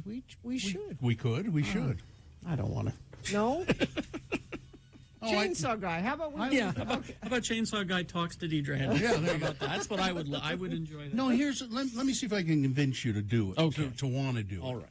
You know, you may not agree with the politics. Well, I know you don't agree with the politics of Spencer Cox or Deidre Henderson. Yes. However, there are things that they can talk about that are pertinent to the citizens of Utah that, that don't have anything to do with philosophy of politics. There are things about how money's being allocated, what's going on in the legislature. And they can talk about those sorts of things. Now, things will come up where you say, well, why are you supporting that? Mm-hmm. But it doesn't have to be horrible. And let me remind you of a thing that you would like about Deidre Henderson.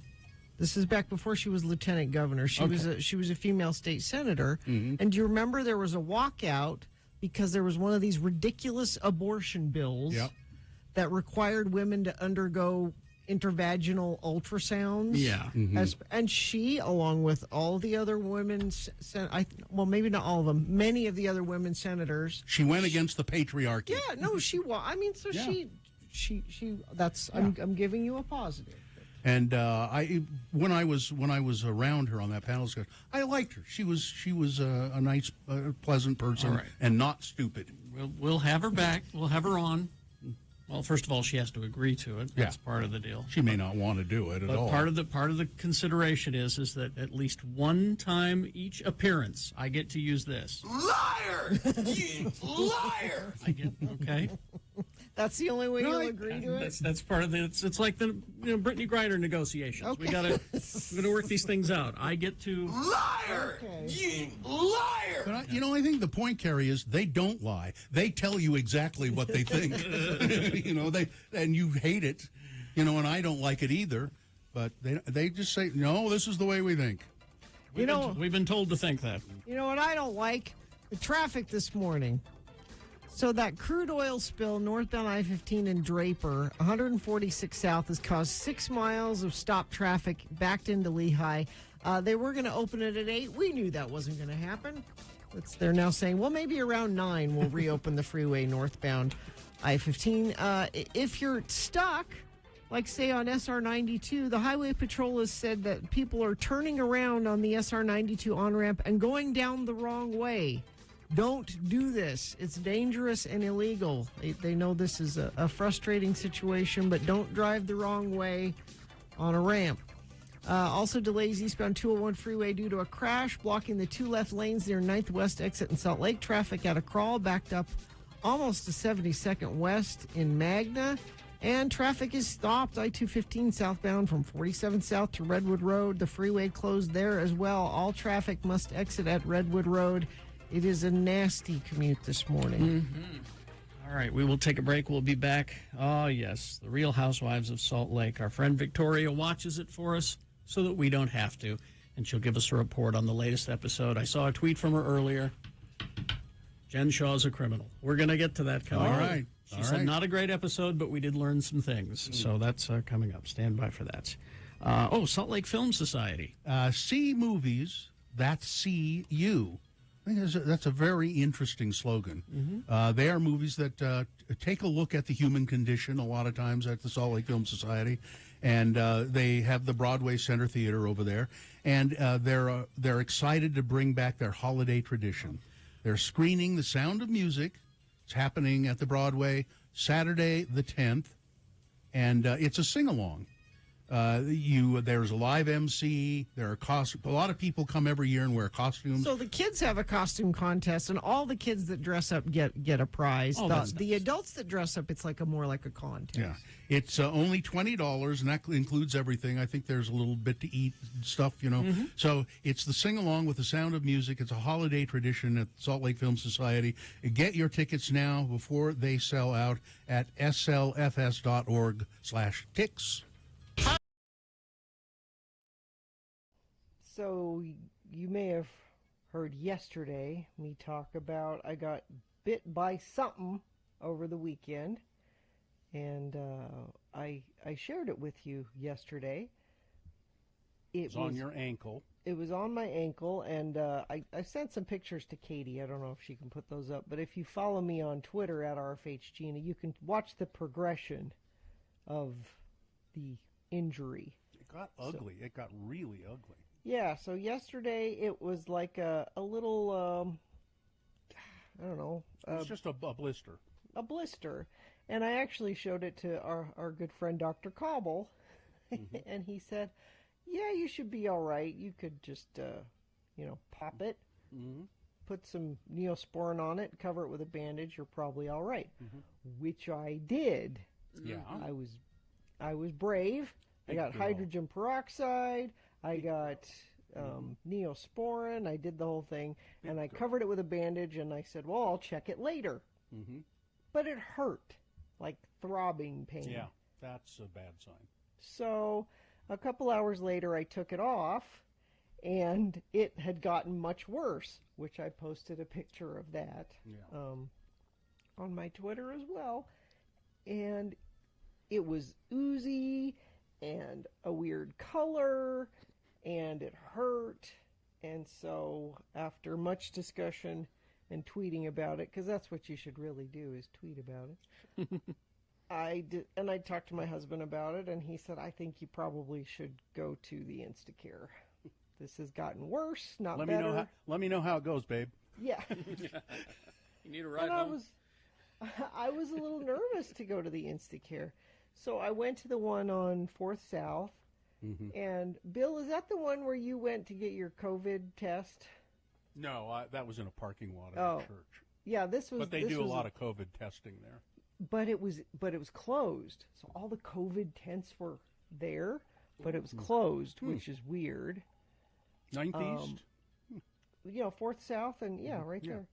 And so I go into the Instacare, and there's nobody there. And I'm thinking, gosh, is it closed? Nope, there was a lady. What time of the day was this? Yesterday. What time of the day?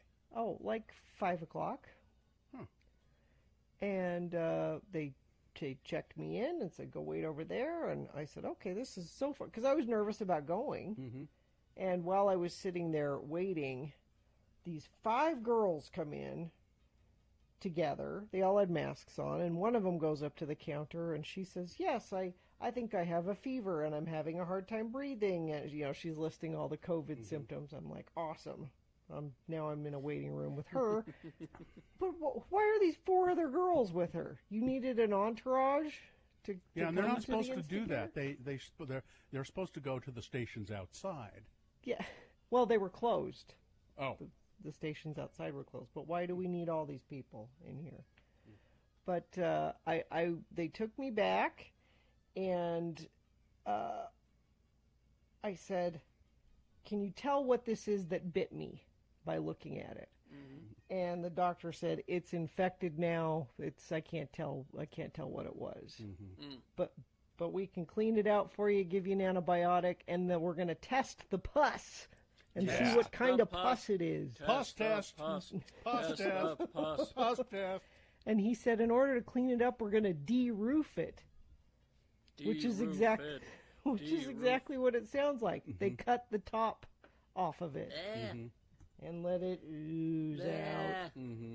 And then they gave me a bunch of stuff at home where I am supposed to change the bandages and clean it up. And I don't have to de-roof it. That's already been done. Well, they say you're going to be okay. I mean, yeah, they put me on a pretty strong antibiotic, and he said, we'll get back to you with exactly what, it could be a staph infection, it could be MRSA, it could be who knows what. Will they be able to tell you what bit you, do you think? Nope, and that's the frustrating thing. Damn. He says that's the big question. I'm looking here. It says de-roof. The definition of de-roof is to remove the top from a building. So that's how big the pustule got. It was the size of a building. It also means to remove tissue from a wound. It did look big, and it did look ooey gooey. It was so gross. It was dripping at one point. I thought I saw. Yep. Yeah. Oh, here's the question. If you're taking the antibiotic, can you have wine? Are you saying you there's ask? a chance I can't have wine? Yeah, there's a Of chance course, that because sometimes they say with some medications. Oh, man. That's just those doctors that don't want you to drink. Yeah. I mean, I didn't last night. Well, because I'm taking so much. It's 3 of these antibiotics 3 times a day. And I'm thinking maybe on alcohol that won't taste so hot. I think you better check, yeah. See, now, I don't get what de-roof, but when they say they're going to debride a wound, it's the same thing. Remove unhealthy tissue from a wound. I don't know. I was de-roofed. That's all I know. Ask your doctor or construction worker. Would you like to be de-breeded? No, let's just dive right in. Well, all right. Hang on. Let me get this going then. Wait. I'm a bitch, I'm a lover, I'm a child, I'm a mother, I'm a sinner. Live and direct from the biggest little city in the world, Reno, Nevada. It's Victoria, and she is doing a Real Housewives of Salt Lake update. She watches that show, so I don't have to. Thank you for this service you provide us. Good morning, Victoria. How are you? Oh, hang Hello? on. There she is. Oh, there she is. There Oh, she here I am. Hi. I'm fine. I'm There. just fine. I'm reporting for duty. Good. What the latest episode of the Real Housewives? You say it was boring. Not a good episode. Good Lord. Like, I don't know what is happening. So we're episode 10. I'm going to guess we're looking at maybe 16 to 18 episodes for the season. Oh, man. So we're about halfway through, I think, but we'll find out. We're still in San Diego on a girls' trip. I really enjoyed last week. I thought we're going to have a fun girls' trip. It really just took a turn. Even when I tried to literally tell you what happened, I'm like, I can't do it. So what we're going to do is navigate this, because what this episode does do, and I would, just listen to me, don't watch it, but I would say what this episode, anyone who's not convinced that Jen Shaw is a criminal and should be locked up, all the evidence we need is right here. Like what? She's horrible. What? I remember Victoria's a lawyer, so she I can am. spot this I'm stuff. building the case. So, counselor, tell us why. Yes, Honorable. Yes, Your Honor. I'm ready. So what we have here, so the women go on what is allegedly a yacht. It is not a yacht. It's a boat. But they're on this, and what Jen does is they're hanging out, and she is drunk. She is so intoxicated, and so she just starts choosing different people to yell at. And so she's just chit-chatting with someone, and she picks up this veggie tray that they were snacking on and just throws it in the water because she's so upset. And then she sees these shoes, and she throws those shoes in the water as well. So they're in the ocean, right? Because they're in San Diego. And it comes to find out, like, they were Angie K's $1,500 shoes that Jen just threw in the water. Not only a waste of good vegetables, it's a waste of good shoes. Yeah. You sure it was a veggie tray and it wasn't crudité? Anyway, go on. It was plastic, so it had to be a veggie tray. All right. And then she lies about throwing the shoes in the water. So then she comes in later on. They're talking about. She's like, I didn't throw anybody's shoes in the water. So she's a liar. She's also, destroying property, and she's lying about it. And then she throws one of Whitney's shoes in the water from the boat. And so again, like, she was promising this like venture on a yacht, and so again she's lying to all of us, because again this was not a yacht. Is it a really nice boat? It's okay. Like, it really is. Like, I wouldn't want to hang out in this. Like, there's this DJ that's there and supposed to create a party vibe. Like, no, it's when I was talking about wish fulfillment last week. It's not that. I would not want to be on this boat. Like, when I think of a yacht, I think of that yacht from the end of season 2 of Succession. That's the yacht. Oh, that's a yacht. Yeah, that's a yacht. Exactly. That's a yacht. That's a yacht. And so then while they're still on the boat, Lisa, she starts yelling at Lisa and starts shoving her. And I rewound this a few times trying to figure out, why is she mad at Lisa? I couldn't figure it out. She's just yelling at her and shoving her. It's because they needed the drama. I guess. They do need the drama because they've been struggling with that. But this is Jen just drunk. And one of the things I saw on social media was that some people speculate the reason the women aren't standing up to her is because they're afraid of her. And I just think they think she's boring. Like, I don't know if they are afraid of her. There's like, there here goes she goes Jen again. Yeah. Exactly. And so then they all go back to the house and they're having dinner and they're confronting Jen about her behavior on the boat, and she denies everything. And then someone says she's she's a liar, and so of course she yells, "Don't call me a liar," because she's a liar.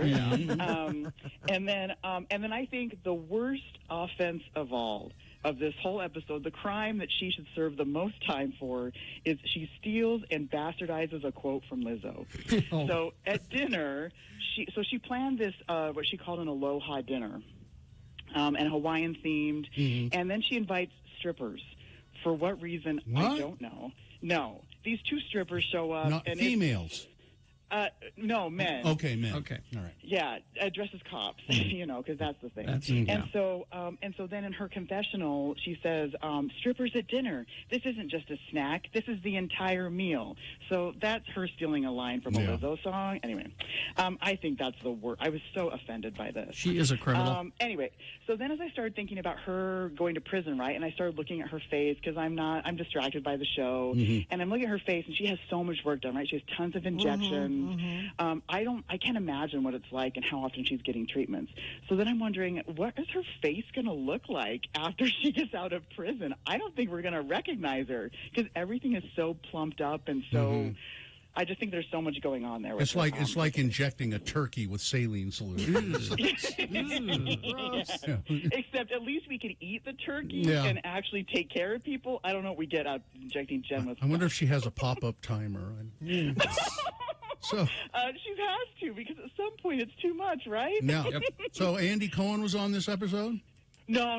So again, because we're distracted, I'm sharing other info about Real Housewives of Salt Lake since this episode was not exciting. So what we got on Twitter, for those of us that will keep track of this, is Andy Cohen tweeted that he was looking for questions for the reunion. That means they're getting ready to film the reunion. And this is what he does when they get ready for reunions. They want questions from the viewers and everything. And so that tells us that they're getting ready to film the reunion, which also tells us we're getting closer to the end of the season. So that's why I'm trying to guess how many episodes we have. Did you submit a question? I thought about it. I didn't. I did last season, but I thought about asking more about Whitney's journey. But then again, I don't care right now. Yeah. I think if I cared more, I would tweet a question. Like, this is a serious question. Are you worried this is going to get canceled? Because if you're bored with it. No, I'm not worried. Wait, let me ask the question differently. Are you hoping this gets canceled? I would like a revamp, which I think we should all be on the show. I think Stephanie in the chat room, Gina, me, you, I think we make the show way more interesting. But absolutely. No, I don't think so right now, because at least on social media, they are loving the show. Oh, okay. Which surprises me. And one of the things I have seen is somebody who I think has started this conversation about are they going to get canceled will make sure and tweet out the ratings each week about how many viewers there are. And they have shown that based on what they're posting is that the numbers look okay. And Andy Cohen does seem invested in this cast. Okay. I've seen him lose interest in other casts. And I think they really like the idea of the branding of the Salt Lake City Housewives, right? This is unique from the other shows because, it's just a different type of city and a setting. So I don't know. We're at the end of our time, so jump to a closer of some sort. A drinker. Okay. Let's go to the drinking game. All right. So my drinking game this week is Aloha, bitches. And so you're going to take a drink each time someone says ride or die. The argument at the end of the episode, the last 20 minutes or so, is all about who's ride or die. Are you ride or die? No, I'm the ride or die. I don't think any of them actually know what this means. I don't think they do. And I don't think any of them can actually be ride or die. I don't think they're capable of it. No. So you're going to take so many drinks that by the time you're done with the drinking game, you're not going to know what it means either. So good luck. Follow Victoria on Instagram at Judgy Empath, Twitter, the Judgy Empath, podcast with her husband, Couples Who Bravo Together. Thank you. Thanks, guys. All right. Bye-bye. Bye. More of that with Victoria. Traffic. More trouble. More? So we've got that northbound I-15 in Draper is still closed due to the multiple vehicle oil spill nastiness. If you're stuck in that and think, well, maybe I'll just drive backwards down this on-ramp and try to go another way, as frustrating as it is to be stuck there, don't do it. Highway Patrol is saying it's I've got places to be. It's dangerous and illegal. Best if I can catch you before you leave the house and say, I-15 northbound, going from Utah County into Salt Lake is not in the cards for you this morning at all. We also have the on-ramp from 47 South to northbound I-215 closed. It's due to slush and crashes. Weather is an issue this morning, even though it's not actually actively snowing or anything. There's a lot on the roads. Check with the UDOT website before you leave today. It's too much for me to mention right now. Join X96 and Todd Newcomb broadcasting live at Mark Miller Subaru Southtown, 109 South State in Sandy this Saturday from 11 a.m. to 1 p.m. All right, Beat Gina coming up after these messages and a song. Jim Morrison trivia. Easy Jim Morrison trivia coming up. So if you beat Gina, you will win what? A lovely, suitable for murder, Radio from Hell diner style mug. It's a substantial mug. People love it when they see it. It's a coffee mug that's heavy and beautiful. And are we putting that in a tote bag? No, it is. It is a present enough all on its own. Okay. We're out of tote bag. Are we? Yeah. I'll put a cough drop in it. Okay. Have a cough drop. But the Radio from Hell coffee mug, 877-602-9696 is the number to call to play Beat Gina. Line up now and get ready to play. Like I said, super easy Jim Morrison trivia for you coming up. BigOTires.com. You stop by your locally owned Big O Tire store right now. Do it. Because you can save up to $100 instantly on Bridgestone and Firestone tires. So don't dilly-dally. Don't be screwing around. Get in there. Here's why you shouldn't dilly-dally, because they have basic install free, but it's just for this week. So that's another reason. You heard the woman. Get yourself into a Big O Tire store. You can make a convenient appointment online by going to their website, BigOTires.com. Big O Tires, they have the lowest price on every tire every day. I like the Big O brand tire myself. Don't forget about Big O's financing, too. It'll fit your budget, any budget. They know buying tires can be an unexpected expense, so check their financing. Over 50 locations in Utah, including a new one in Payson. BigOTires.com. They are the team you trust.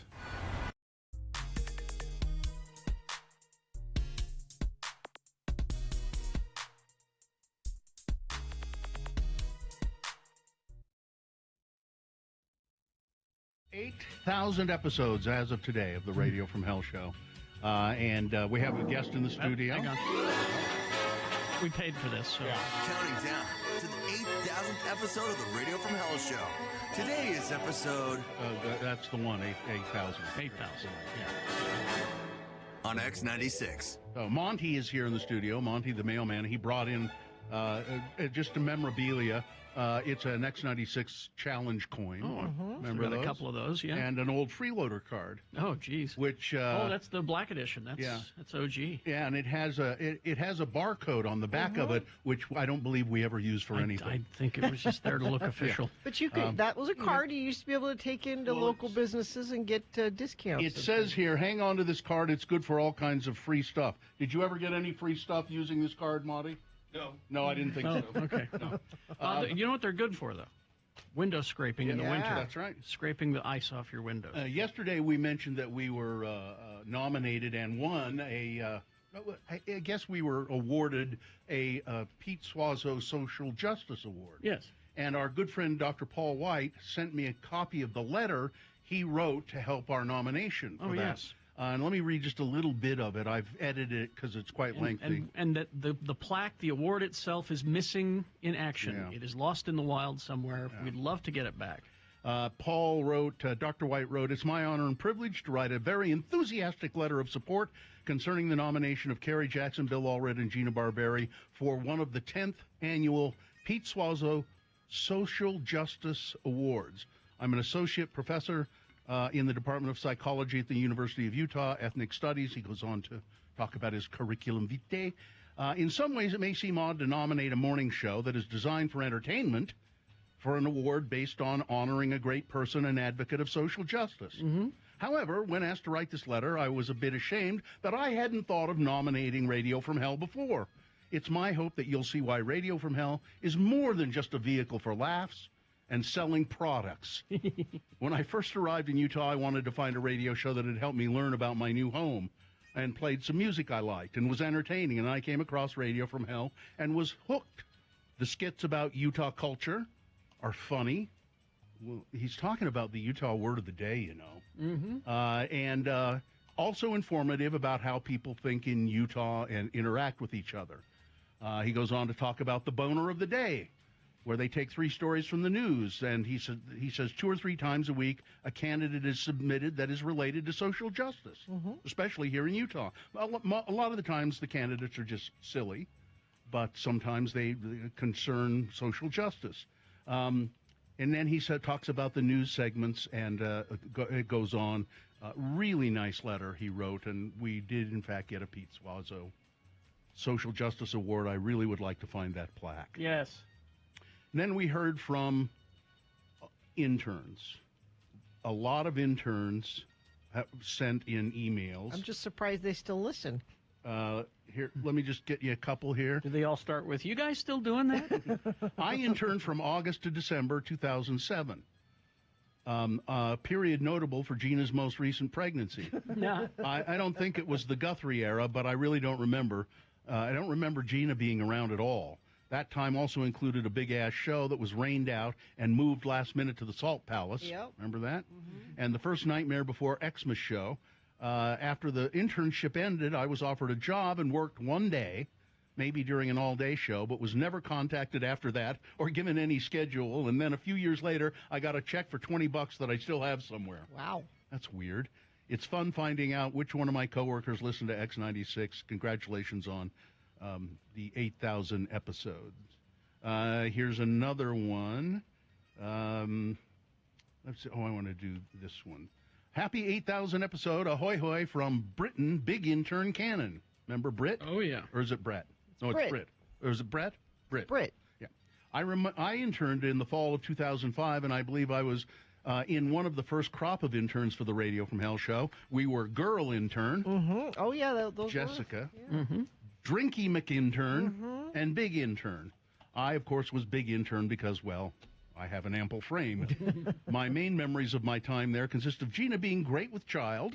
People, This happened periodically throughout the years. and this is what this is the only thing people really remember about you. Yeah. That's Drinky. It says, along with her patented practice of remaining seated. Yeah, that's Drinky. And Carrie, Bill, and I going down to Kaboom Days. Oh, yes. Where we shot at exploding targets, and I felt like a man. And then, let's see, he goes on to say, the biggest takeaway from my short time with Radio from Hell is I still consider you 3 my friends, even though we don't see each other much anymore. But I feel fortunate to have a personal connection to all of you. Someday, some way, Bill and I ended up on the same trip to trek down to the bottom of the Grand Canyon. Yeah, we did. We hiked down there. Havasupai. Yeah, Havasupai. And he goes on to talk about just a ton of stuff that he remembers from the show. It was one of the first and last Kaboom days. Because it was the last Kaboom day. Because they wound up setting the side of the mountain on fire. Not you. You guys didn't. No, we didn't. It was put on by the volunteer fire department, and it was a fundraiser for them. And they were shooting at the targets. And the targets were rigged to explode if you hit them. And Does anyone have a memory that where I'm not pregnant? I would like to hear a... Yes, let me see. How about this one? In 2009, your testicle festival caught my attention. Yes. With 3 sons, I listened closely. A year later, my 44-year-old husband was diagnosed with testicular cancer. I called in to thank you for having had the Testicle Festival, as it raised my awareness of the condition and made it easier to talk about. To my surprise, I was put right on the air. It was a funny conversation and my first contact with Radio from Hell, but I had been listening for a while. In 2011, I met Gina on location at a local tire shop. She was pregnant. No, it doesn't say. I mentioned that I loved Radio from Hell and considered applying for the internship, but I was older and hesitant. This is from ShamWow. Oh, okay, yeah. Who I still see from time to time. She was a woman with kids, and she wanted to intern on the show. We said, sure, fine. What testicle? Says, I worked with Ryan Ireland, who was an editing wizard. I loved helping the 3 of you and learning about radio production.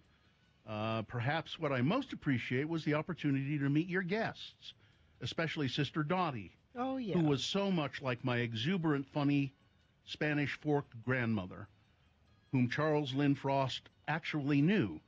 I still tear up when I think about Charles. Aw. Thank you for all the opportunities you've given me. Congratulations on 8,000 episodes. It really is something. Thank you for your professionalism and for showing up for 30 years. Insight, humor, generosity, all-around goodness. Haley, a.k.a. ShamWow. Thanks, ShamWow. That's really, really nice. Let's see. Oh, I heard from, where is it? This is Clayton. He's in England, isn't he? Yeah. Congratulations on let's get this thing over with for the 8,000th time. Yep. I remember it like yesterday, celebrating the 5,000th episode. On the sentimental note, it's been an honor to be a part of the group that are known as Friends of the Program. It was a pleasure to serve you as former intern Clayton. The community I have come to know through the three of you and the Radio from Hell program that makes you feel like hell in the morning has been the most wonderful aspect, some of the greatest of whom are no longer with us. Aw. Jeff Weiss, Punk, Carlin.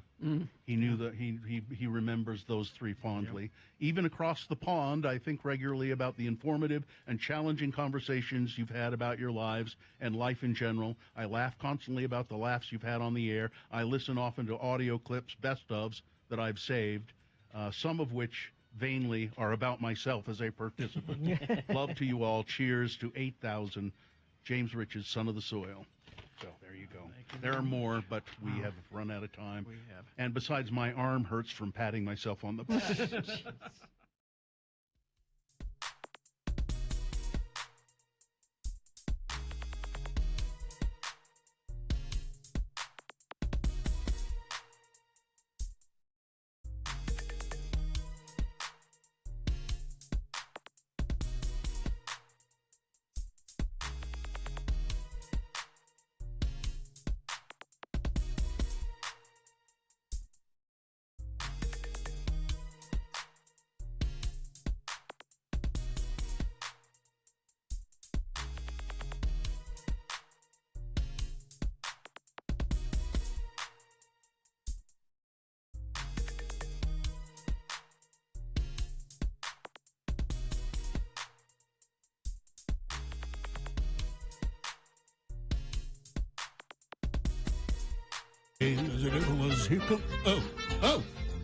And now, live on tape, high atop the Broadway Media Tower, beaming directly into your radio sets, it's B. Gina.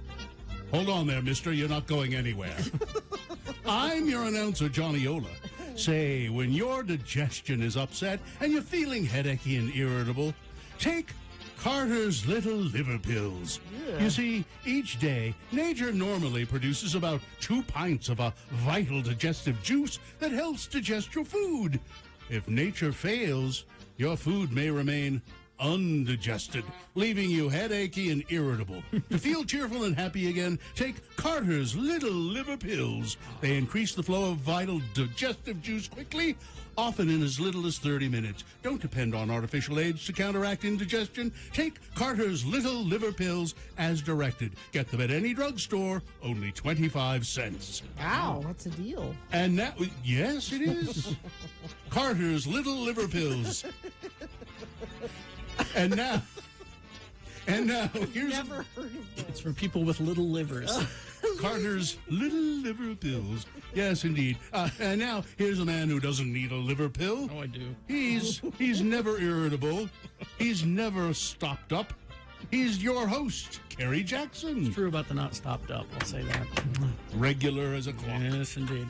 All right, the randomizer has chosen the contestant. Looks like you're going to be playing against Emily today. Emily, are you there? Yeah, I'm here. Okay, Emily, you're going to be playing against Gina today to win that radio. Gina, hey girl, hey. Hey girl. Hey girl. All right. Never heard Gina say that. That's what I like. See, callers should have a little more. You should feel free to have a little more. Yeah, I like that. Thank you, Emily. That was I've good. never heard Gina say that before, so it's just kind of fun for me. Let me try it. Hey, Gina, hey girl, hey. I'm just excited to talk to Gina. This doesn't work. She's the best. All right, Emily, we're going to toss. And I'm ready for Bill's attitude this morning, too, so we're good. All right. We're good. Well, Bill's not here. I'll But- pass that along to Bill. I'm sure he'll be complimented. All right, so let's toss a coin to see who Right, goes Johnny. first. Emily, call it heads or tails. Heads. All right, coin toss app says tails. That means Gina gets Feeling to go bad. first. Emily's being so nice, and she lost the All coin right. toss. So the first question is for Gina to answer. Multiple choice Jim Morrison trivia questions today because I guess it was his birthday. Yeah. Or the day he died? I don't Something know. like Some anniversary to do with Jim Morrison. But Gina's first question, if she gets it correct, she will get the point. If not, Emily, I will allow you to answer the question and steal the point away. We'll go until one of you gets 3 points. First question, Gina. Yes. What would Jim Morrison say about his parents that wasn't true? Okay. You would tell people this. Okay. Is it 1, that they were eaten by cannibals? Mhm. 2, that his father Thurston and his mother Lovey were lost at sea on a pleasure boat cruise? 3, that his father was a naval officer? Or 4, that his parents were dead? Oh, that they were dead? Yes. Yes, He that's lied true. about his parents Lied being about dead? it. Yes. He wanted people to feel sorry for Oh. him. It's art. All right, it's Emily's turn. Let's see if you can tie this sucker up, All Emily. right, Emily. Jim Morrison was the first performer in rock history to have what? Was it 1, been arrested during a live stage performance? Is it 2, died at age 27? 3, the first rock performer in history to have the world's record of spinning a basketball on a toothbrush, 1 minute and 8.15 seconds? Or 4, the first performer in rock history to have over 105 sets of bagpipes? That is 1. He was the first one to be arrested. Yes, that is Yes, correct. that's correct. Famously. 1-1, Emily. That's nicely I'm done. a break on through to the other side. Oh, that's some trash talk. Could we have Emily be a contestant every day? Every day. All right. All Gina. right. Yes. Gina's question. Gina, why was Jim Morrison maced by police during one of his onstage antics? Okay. He was maced. Was it 1, he wouldn't stop making out with a woman? Mhm. 2, he started humping the drum set? 3, he lip-synced the theme to Mighty Mouse? Uh-huh. Or 4, he refused to sing and only wanted to read The Great Gatsby to the audience? Is it 1? True. Which is what? I forget. He wouldn't stop making out with a Why woman. do you have to mace They unless the maced him. women didn't want Because it? it's crude and Oh. a display and anyway. That's 2 points for Gina. Emily, you now have a chance to tie. Emily, upon his death, Jim Morrison left all of his fortunes to, was it 1, the other band members of the Doors? Was it 2, the first church of Thurston Howell III? 3, his wife Patricia Keanly? Or 4, Grogu because he's so cute. Oh, he's adorable. He's adorable. Well, I don't think he could have left his money to Patricia because he wasn't married. Wow. To Patricia. But I would say 1. Other band members of the Doors. Wow. Oh, that was You know nicely a lot done. about Jim Morrison. That was excellent, Amy. Emily, I thought it was his Patricia. All right. All right, 2 to 2. Now, Gina, you control the question. You could win on this one. All right, Gina. Originally in his career, he intended to become what? So 1, a hen teaser. Mm-hmm. 2, a used car salesman, like most kids, because most kids just dream about They being a sure used do. car salesman. 3, a film director. Or 4, a music producer. A film director? And Gina wins the game. Girlfriend, you are toast. Oh, no, girlfriend. Johnny. Emily was wonderful. Yes, she was. I think we should give her that mug even though she lost. Yes, let's do it. All right, hang on, Emily. Really? Yes. Oh, goodness. Thank you. Hang You're on, welcome, Emily. Hang You on. call back anytime, Emily. Yes, all right. Listen, I'll be back tomorrow, but right now I'm off to abuse my liver. All right, Big Boy News and Opinioendo Short Edition, brought to you by... Looking for something to do this weekend? Visit Clark Planetarium at the Gateway Saturday, December 10th from noon to 4 to celebrate the 50th anniversary of the Apollo 17 missions to the moon. There'll be free out-of-this-world activities for the whole family. If you hadn't heard, WNBA star Brittany Griner has been released from a Russian detention camp in a prisoner swap for convicted Russian arms dealer Viktor Bout, according to sources. Well, it's true. According to sources. Now we know it's absolutely true. Viktor Bout, by the way, nicknamed the Merchant of Death, is a former Soviet military officer. He was serving 25 years on charges of conspiring to kill Americans and acquire and export anti-aircraft missiles and provide material support to a terrorist organization. He always has said, "This is not true." That Nirvana baby. Again, I thought we were done with just that. drop it, kid. Spencer Eldon, who appeared nude underwater as a 4-month-old baby on the famous cover of Nirvana's 1991 album Nevermind, Take it up with your parents. has appealed a September dismissal of his child pornography lawsuit against the surviving members of the band. He must really need money. Mm-hmm. Kurt Cobain's widow, Courtney Love, was also named in the suit. Universal Music Group and cover photographer Kirk Weddle. Eldon, who is now 31, has previously expressed both approval and dismay about being associated with the album cover. As recently as 2016, he recreated the pose. Yeah, he's not upset about it. He wants money. Yeah, and album art in a photo shoot in the lead up to the 30th anniversary of Nevermind. Then he changed his mind. Nevermind, he said. He's just, and I saw a picture of him today. He looks troubled. Yeah. I think he's having some troubles. King Charles III is not looking forward to the Prince Harry and Meghan Markle shining the spotlight on past drama in their upcoming, or now it's been released now, in their Netflix docuseries. I wonder if I think they'll probably watch it. Charles will probably watch it. Or someone will watch it for him. And take notes. Yeah. The docuseries has left a bad taste in Charles' mouth, said a source. He is more worried about it than anyone. I happened to watch the episode of The Crown last night where Diana was giving her interview to that skunk Martin Bashir. Oh, yeah. And Prince and Charles, is the way they depicted, he and Camilla were watching the interview, and he was just beside himself. What is she doing? How could she do this? Well, it's making him look bad. Yeah, because you are bad. Yes. It's telling the truth, and now people will know. Let's see here. Let's get to a couple of other But that things mean quickly. I would have to stop being bad, if that is what you're telling me. A Utah prison parolee with a violent criminal history is on the run. The focus of this week's at-large Utah fugitives. The Utah Board of Pardons has issued a warrant for the arrest of Albert Eugene Baer. It cautions law enforcement that Baer likely has weapons, a history of assault, escape, drugs, and that he's documented white supremacist who recently walked away from the Fortitude Treatment Center, a halfway house operated by the Utah Department of Corrections, where parolees are supposed to receive drug treatment.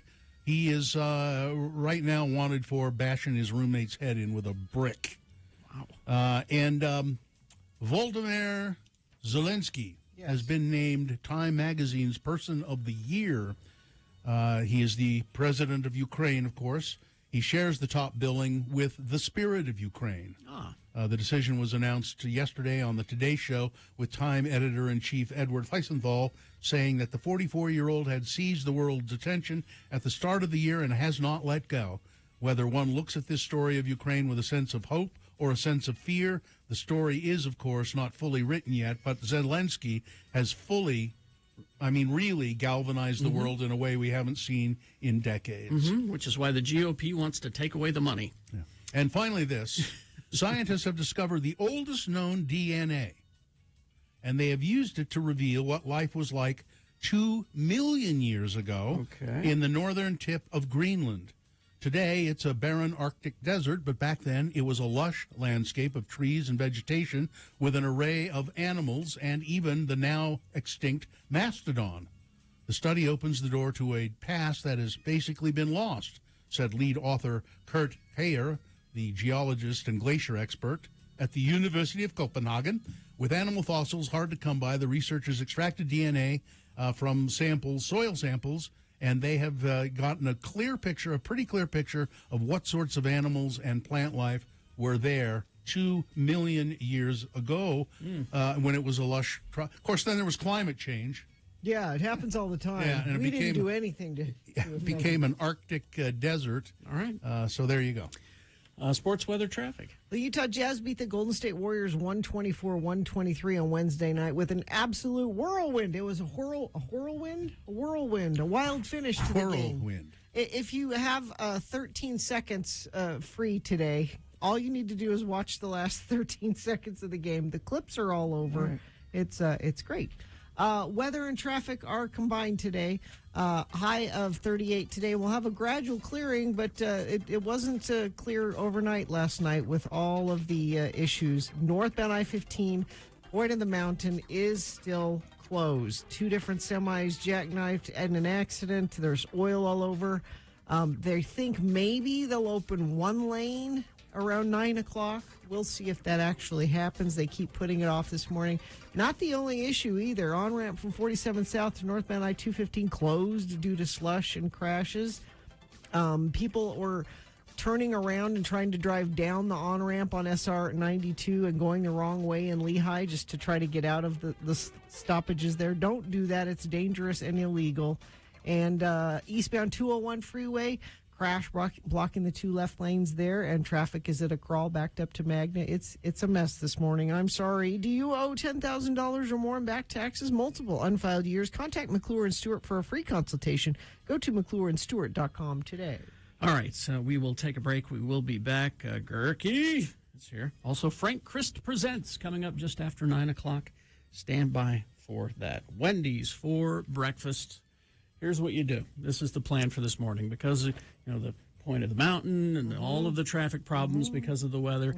Here's what you do is you just go to Wendy's, hit the drive-thru, get your new Wendy's home-style French toast sticks, sit there in the parking lot, enjoy the radio show, eat your breakfast, take your time, and then arrive to work late and say, oh, it's because of the traffic, boss, I swear. Because you're going to enjoy these, the home-style French toast sticks. They are so good. I am telling you, they are better than your mom's French toast. Mm-hmm. Yeah, perfectly crispy on the outside. That's the hardest part in a French toast. Perfectly fluffy on the inside and perfectly perfect in every way. And because they are in stick form, they're portable, easy to eat, and you just dip them in a little syrup cup, and it's going to be delicious. I'm telling you, just sit back and relax and enjoy your breakfast from Wendy's. Listen to the radio show and tell your boss it was the crashes and stuff that made me late. Wendy's.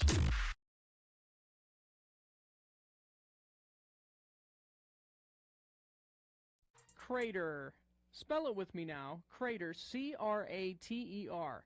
And now we'll use it in some dialogue featuring that quintessential Utahn LeGrand R. Dunn and his son, LeGrand R. Dunn II, or LeGrand Jr., as the family calls him. Let's join them now as they stand in the line to see Santa Claus at the mall. Now you remember, Junior, tell Santy nice and loud what you want for Christmas. Okay. But only ask for them inexpensive gifts that we already discussed betwixt the two of us. I'm afraid of Santa Claus, Dad. He won't hurt me, will he? Oh, no, of course not. As long as you don't ask him for them expensive gifts. Okay. You see that little boy over there with the broken arm? Yeah. He asked Sandy for one of them fancy video game thingers. Sandy has a lot of work to do at Christmas time, and he can get a little bit testy. Well, how come Santa Claus gives us presents at Christmas time?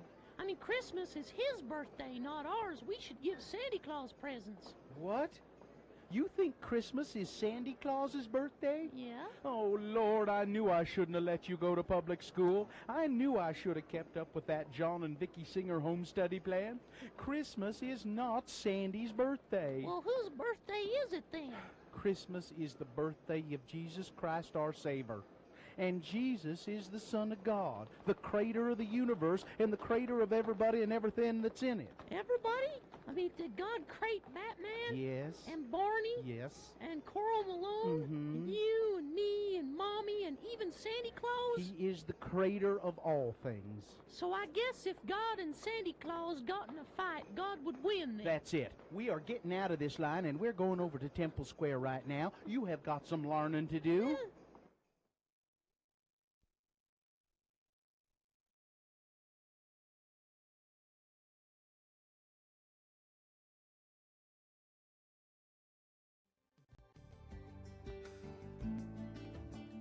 You're listening to All Things Considered Dull and Pretentious on NPR. I'm your host, the Lyman Pettigrew. You may refer to me as Lyman Pettigrew. Our next program is funded by a grant from the Lyman Pettigrew Foundation. Every Thursday, we like to take a look at children's book reviewer, Mongo. We call it Children's Book Review with Mongo. Today, Mongo will be reviewing the timeless classic Runaway Bunny by Margaret Wise Brown, illustrated by Clement Hurd. Mongo, Runaway Bunny. Is that all, Mongo? No, much more. Runaway Bunny bad. Make Mama Bunny chase after him. Bad Bunny. If Mongo run away from Mama, Mama bonk Mongo on the head. Bad Mongo. Bonk bonk. Mongo also hate Runaway Bunny because no color pictures on pages. Mongo like pretty pictures. Mongo hate words. This has been Children's Book... Wait, Mongo not finished.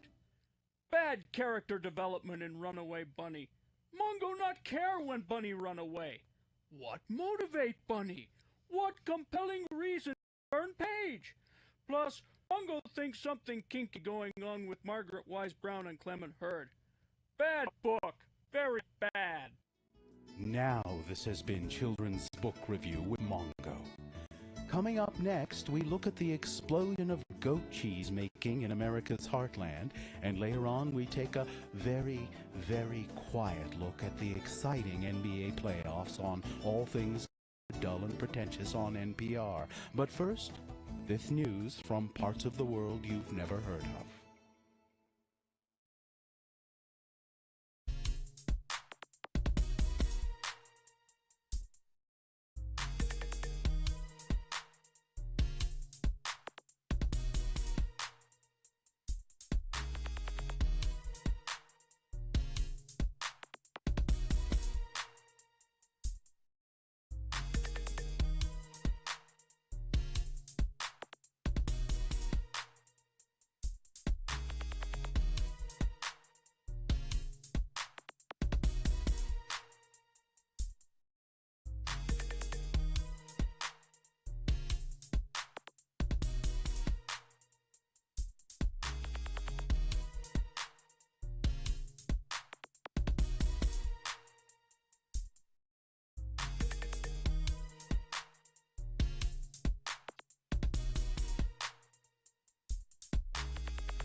Talking with Robert Gerke, brought to you by UFirst Credit Union. UFirst Visa rates are low. There's no annual fee. Transfer your credit card balance to UFirst today. Get 3% cash back up to $1,000. Call 801-481-8800 or visit a UFirst branch to start getting your cash back today. Who's that journalist? The pickle guy. Gerke! Gerke! Radio from Hell on X96. That would be Robert Gerke, columnist for the Salt Lake Tribune. Good morning, Mr. Gerke. Hey, good morning, guys. How you doing? What do you? Good. What do you? So I've been reading your column about Richard Mack, Sheriff Mack. You want to talk about that, or do you want to talk about law enforcement in general in the state of Utah? Because there's that Department of Public Safety story about they didn't investigate that woman who was repeatedly raped. Wow. And then there's a sheriff's deputy at a training school who's apparently sexually assaulting students, and on and on and on. What's going on with law enforcement? It's not a banner week for law enforcement. No. Well, yeah, I heard you talk about the Sheriff Mack story on the air the other day. Basically, what this one was is when Sheriff Mack, as you guys know, is the head of the Constitutional Sheriffs Association. Mm-hmm. It's this group that thinks that sheriffs are sort of the preeminent law enforcement in the country. They get to sort of make the laws as they see fit, as they interpret the Constitution. Mm-hmm. That's what he is now. But 37 years ago, he was a beat cop at the Provo Police Department. And it came out just before Thanksgiving, was involved in coaching these witnesses to lie on the stand and paying them over $4,000 in gifts and threatening to deport them and separate them from their child. all in pursuit of trying to put this guy on death row, and it worked. This guy, Douglas Carter, has spent 37 years on death row before his conviction was overturned. And, you know, it's you know, the state is going to appeal the judge's ruling that dismissed the conviction, but it just kind of shows, I think, it calls into question the entire way we implement the death penalty in this state. Well, we should just get rid of it. And not just this state, obviously, every state. Yeah. But, you know, it's not a mistake. These guys didn't make an innocent mistake. This was intentional police misconduct that led to putting this guy on death row. And maybe he committed the crime, maybe he didn't, but, you know, the jury needs to decide that based on all the evidence. And they can't, you know, they can't coach people to perjure themselves on the stand and lie about receiving gifts and expect us to have faith in the justice system, or especially when we're talking about the ultimate punishment in putting somebody to death. Yeah, you know, Robert, too, there are two really wronged parties here when this happens. The guy who's wrongly convicted and spends time in jail, but after 36 years, I don't know who he allegedly murdered, but that case is never going to be solved because that's wrong for that family. You feel for the family too, because the woman who was murdered, her name was Eva Olson. She was the aunt of the Provo police chief at the time, and so apparently there was a lot of pressure on the cops to, you know, put somebody away for this crime, which perhaps led to, you know, some of this misconduct. But it's every time these appeals come up, and they've been coming up for 37 years now, they have to reopen those old wounds, and it's cruel to them as well. I mean, at least they thought. Well, at least they caught him, and he's behind bars for 37 years. He's been behind bars. At least we know that. Now they don't know that. They don't know anything. During the testimony on because there was a bill in the last legislative session to repeal the death penalty, a lot of her family members came in and defended the work that the police department had done, and they believe that he did it. But you know, even then, you know, there's still no closure here in this case. And it's interesting that he's been on death row for 36 years as well. And there have been other inmates who've been sentenced to death in this state and have had their convictions overturned or their sentences overturned, and so it's not the perfect system that I think some would lead us to believe. Well, it's obviously. Such as the Attorney General. If you're on death row for 36 years, the state of Utah, if you believe in the death penalty, or get off the pot, put them to death. Well, but it's a good thing they didn't. The potential of I know. I know. That's why there's so many appeals available in that, because just to make sure they got it right. Which is why we should just get rid of the death penalty. Yeah. Just no death penalty. What else is going on? Go ahead. Oh, I was just going to say, if you can't have total confidence in it, exactly. I agree with you guys. We shouldn't be doing it. I heard you guys talk the other day about my piece this week about Attorney General Sean Reyes going to Qatar to see the World Cup on the government. You know, doing the state's business, right? Yeah, I mean, it's one of those things where it almost feels like we have a hole in our ethics law. You know, there's supposed to be provisions that prohibit elected officials from taking gifts that might influence them one way or another. And in this instance, you know, he says, well, he can tie it in some way, shape, or form to some official duty. And so, you know, he doesn't, you know, so those gift limits don't apply. So, you know, I think maybe it's something that we need to take a look at. And I've filed an open records request with the governor's office, or the Attorney General's office, to try to find out if they're being completely upfront with me about it, about, you know, what led up to it and the work he did with the government to justify the No, really, I was consulting. I was consulting with the government of. Well, why were you consulting with the government of Qatar? Stay here and do your work. I mean, you guys didn't get to go watch the World Cup, did you? No, they didn't. Nope. They didn't pay to bring me out. So no. I would have been upset if you guys got to go and I didn't go, or you didn't invite me along. That would have been fun. And you know, and if Sean Reyes has not done anything illegal, he doesn't understand the appearance of illegality. Yeah, or the appearance of evil. Yeah, yeah, he does. Well, I'm just impressed he refrained from posting anything on social media. If you follow that guy on social media, he's always posting pictures with you know, Rudy Gobert or you know, celebrities. He is a star hugger. That's why he's doing what he's doing, is he wants to hang out with famous people. Yeah. Well, Gerke, you keep at it, and get those records, and we want to be the first to know. Amen. Okay. Well, you'll be the second to know. Oh, okay. Yeah, because he's got a job. He'll be the first, and then we'll be the second. Yeah. All right. Robert Gerke, Salt Lake Tribune, columns 3 or 4 times a week. Read them. They're good. Thanks, Robert. Thank you, Robert. Thanks, guys. Happy Christmas. We'll see you. Bye-bye. Traffic.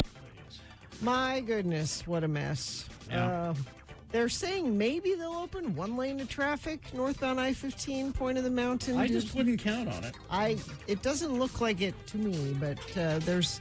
If you're just joining us, there was a huge Thanks, Terry. a huge accident there involving 2 semis, jackknifed, oil spill, just an absolute mess. Crash I-15 southbound on Pleasant Grove Linden border, several lanes blocked, traffic backed into American Fork. If you live in Utah County, I just wouldn't try to go any direction this morning. Although Salt Lake County, not much better. We've had a lot of issues up here as well. If you see something, you can text us 33986. Friend of the program says, stuck on I-15 at Point of the Mountain, saw a guy drive on the shoulder the wrong direction to use the gap in the concrete wall. Highway Patrol saying, please don't drive the wrong way to try to get out of that situation that you're in. Just don't head over there in the first place. Leave it alone. Hurry to Big O Tires. Save up to $100 instantly on Firestone and Bridgestone tires, plus get free installation this week only. Big O Tires, the team you trust. All right, coming up, it's Frank Christ Presents. They're fine. They're just fine.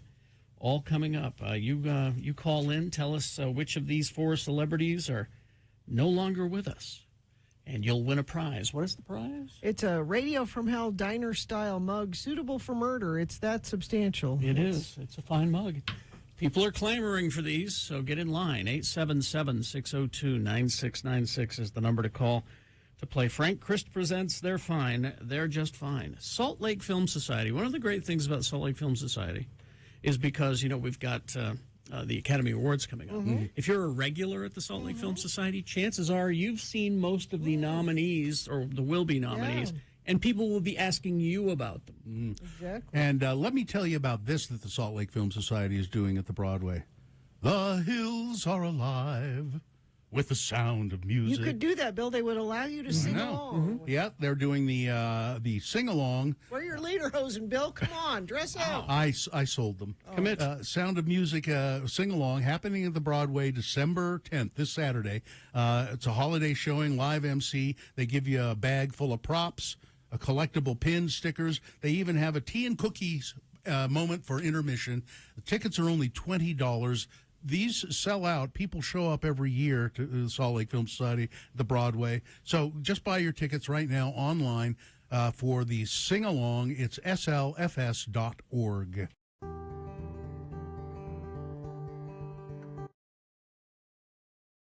I have a, You got a, one of those.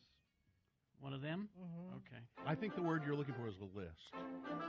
It's Radio from Hell with another list, because people love a good list. X96.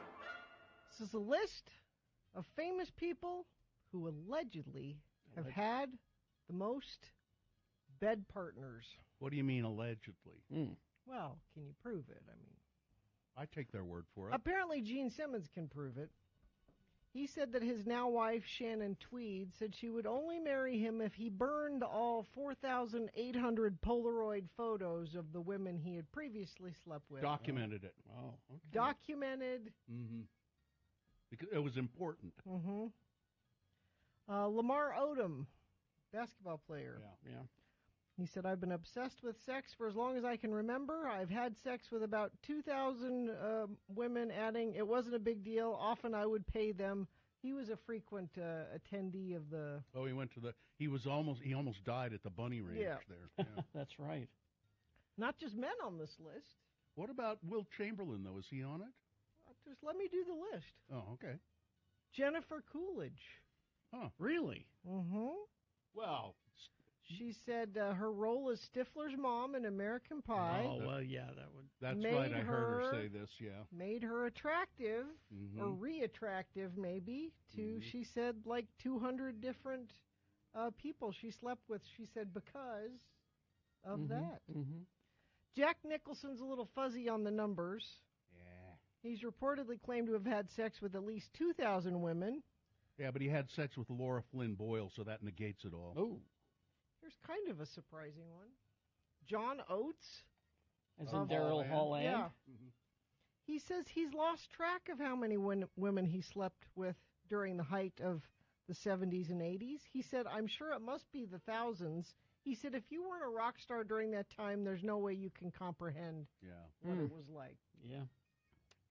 Charlie Sheen. Oh, yeah. Who has AIDS, by the way. But Oh, he does? Yeah. I didn't know that. 2.5 Men star reportedly claimed he had slept with 5,000 women, but he said it's hard to keep track because sometimes they were threesomes. So is that like an encounter or a do you count the people or the event? No, you count the people. You count the people. Now this one I don't get. Tom Jones, It's not who's unusual. been married to the same woman who he adores apparently. Yeah? Since he was 16, his one true love, he Yeah. says. But he slept with 300 women. He's on the road a lot, and they throw their panties on stage. They have an agreement. He's just been touring, and his hip is so bad he sits down through the entire really? show. He says I can't really walk. But very what well. you go to Tom Jones for the shimmying and there's no shimmying. No, you go to Tom Jones because he has an incredible voice. The greatest Tom Jones moment, I still maintain, is the very last shot of Mars Attacks. You just watched this. We just watched it recently, and it's the very last shot of Mars Attacks when most of the humans have been destroyed and the Martians are dead, and it's up to Tom Jones to repopulate the Earth, and he's standing up on a mountain, and they start playing his song, and he starts singing. He holds his arm out, and a bald eagle lands on his arm as he's singing. It's not unusual. Here's your Wilt Chamberlain, Bill. In his memoir, he says, that's correct. I've slept with 20,000 different ladies. He'd have to be doing it like every minute of every day. He said, at my age, it equals out to about 1.5 women a day, every day, since I was 15 years old. 1.5. 1.5 a day. Mick Jagger Yeah. estimates about 4,000 women, saying it's probably a low estimate. It's also interesting to note that he was afraid he had a sex addiction, so he went to a sex therapist who he ended up having an affair with because he's Mick Jagger. Well, yeah. Hi, Mick. Yes, I wasn't told about my sex addiction. You here for therapy, Mick? I was wondering if you could help me. Sure. Just lay down on the couch, Well, Mick. I don't think this is what I meant by, oh, well. No, I'll help you because you won't want to have anybody else after me. Where are you going? This one I'm surprised by. Ric Flair. Nature Boy? Retired professional wrestler says he slept with 10,000 women. Although that all ended when he met his lovely wife, Wendy. But 10,000? I just can't fathom. Although maybe I have. I don't know. Janice Dickinson? From, She's a supermodel? Yeah, from Price is Right. No. No, she was... No. Was she one of the models? She was on a reality show. No, she's the world's first supermodel, they call her. she's 1,000 men, she claims. Dennis Rodman? Yeah. 2,000 women? Yeah. He's like about 500 of them were gold diggers. There's no gold there with Dennis No, Rodman. he's broke. Don't- He's been begging for money. Adam West. Yes. I didn't need any rubber muscles on my suit. It's all pure West. He claimed he had sex every night with up to 8 different women. Every night. There's a book now that Robin wrote, that Burt Ward wrote, Mhm. and he corroborates all this. Really? Because he was also in on all that. At the height of the Batman, that was the biggest thing in the country. Really? At the time. For Holy prophylactic Batman. Like a good 2-3 years. It was the biggest thing on the planet at the time. Russell Brand. He's a cult leader now. Yeah. Oh, he's What? Oh Yeah. yeah, he's gotten really weird. He started a really cult. weird. Yeah. He claims about 1,000 women. That's probably. Hugh Hefner says, "How could I possibly know?" That was his answer to that question. This one I'm shocked by. And you probably You're don't not shocked by the others? You probably don't know this guy's name. I mean, you guys do, but Mick Hucknall. Oh, he's Simply Red. The lead singer of Simply Not Red. an attractive Not person. really, Not no. really. He said his fame in the 80s brought a huge wave of bed partners. He said, I would sleep with about 3 women a day, every day during this time. I never said no. Probably ended up being about 3,000 women. But if I'm saying his name and you don't know who he is, look up a picture of Mick Hucknall and you'll be like, Or really? look up Simply Red. Yeah. Fidel Castro. Well, Castro? Former president of Cuba allegedly slept with 2 women a day, one after lunch and one after dinner. Wow. Different women Sort of an aperitif. every day.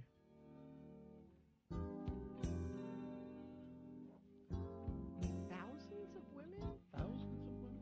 I don't, it seems to me that it'd be almost impossible that. I mean, It's a great song. I love this song.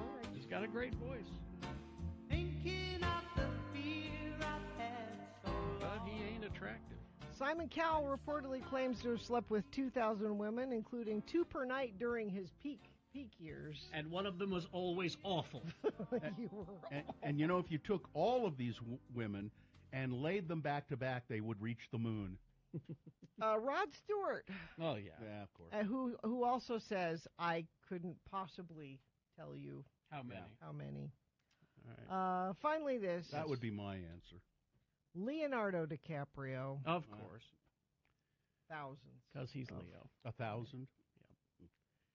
Easily. We hope you'd enjoyed another list with Radio from Hell on I X96. don't see how you keep count. I mean, You have an assistant. I don't. It's like You have a diary. I Dear guess diary. Dear little diary. tick marks.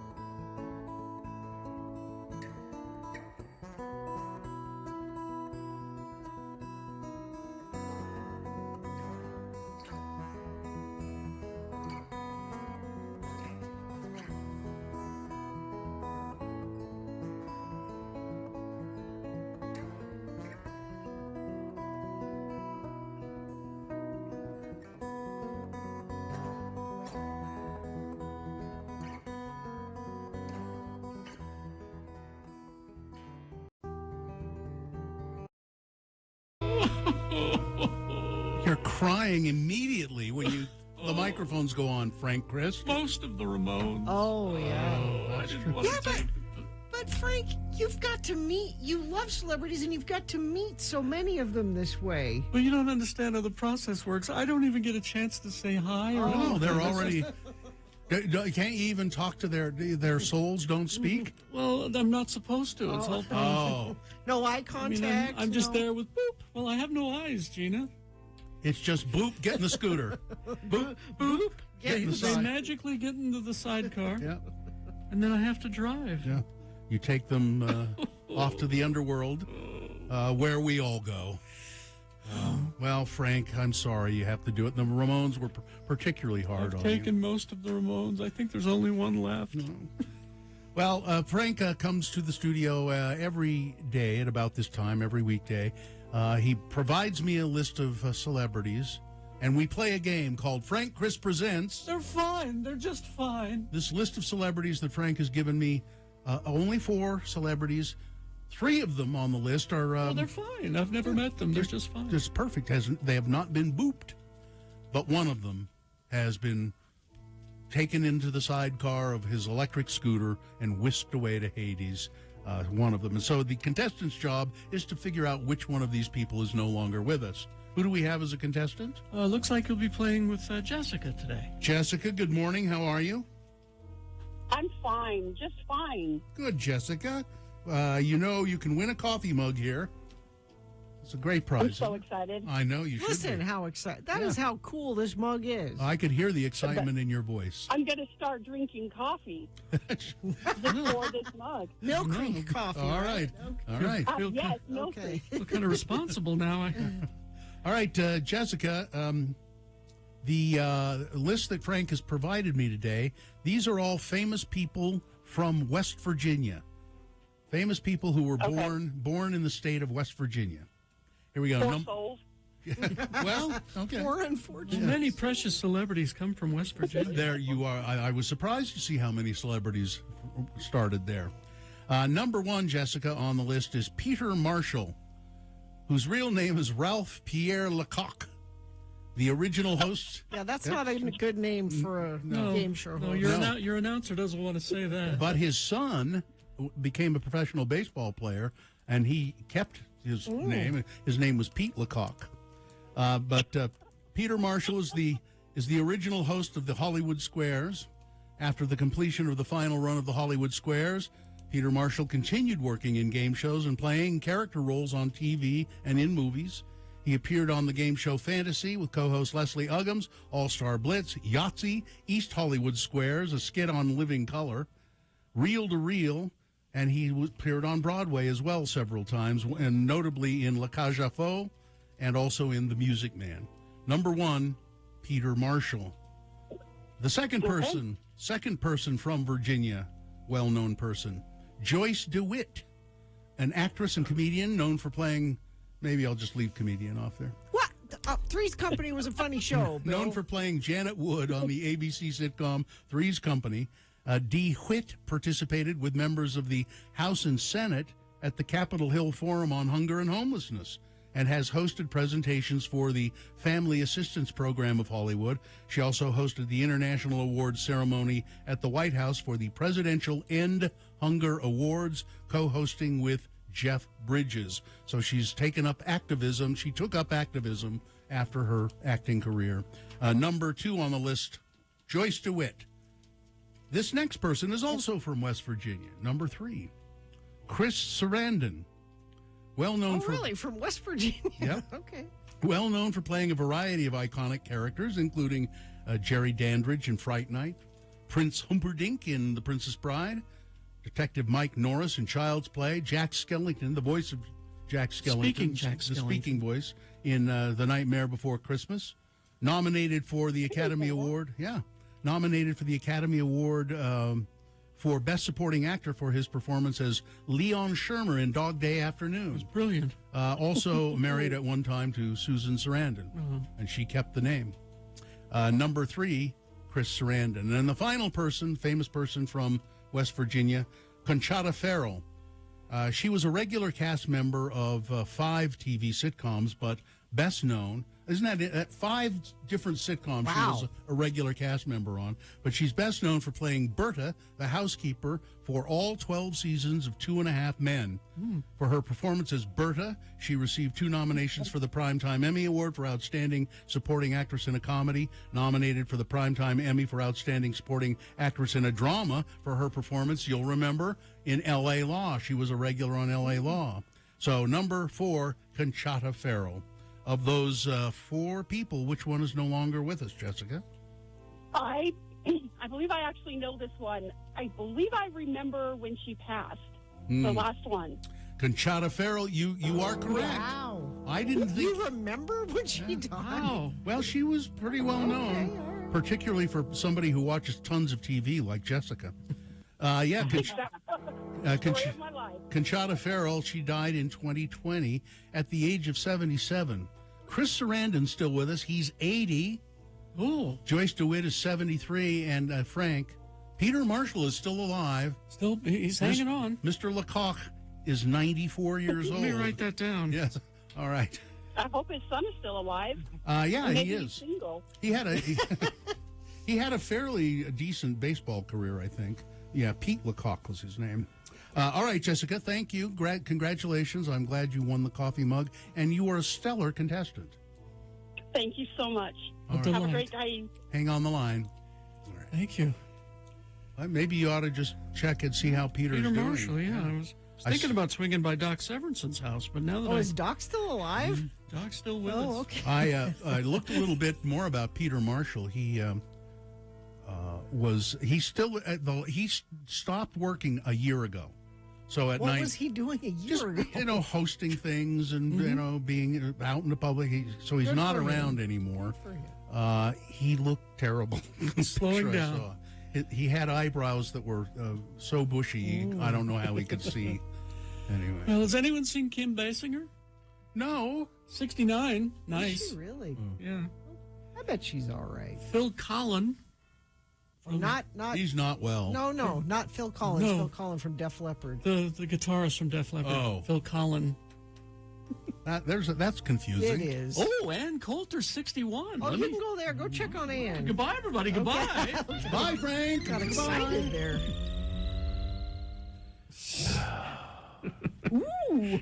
Never heard Frank so excited. I like reading about these celebrities because, like Joyce DeWitt, she really tried to make a career after Three's Company, and just nothing would take. Nothing was sticking. She did she did a few plays. She was kind of the straight person on that show. So she turned her her energies to good causes, and that's commendable. She was like Gopher, ran for office. Yeah. Oh, did she?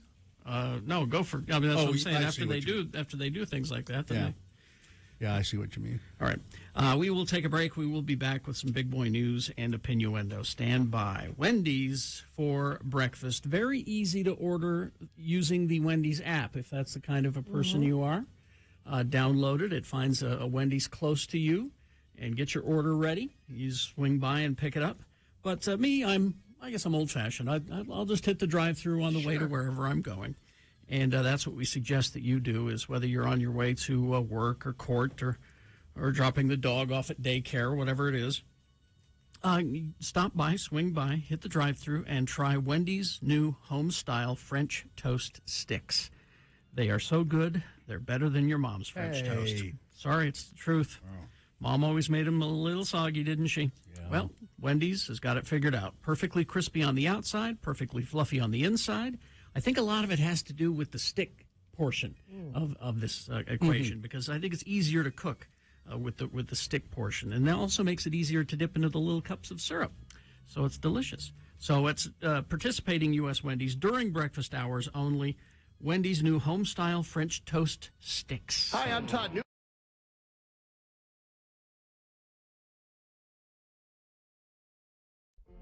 Ladies and gentlemen, the Radio from Hell show is proud to announce a brand new entertainment in downtown Salt Lake City. That's right.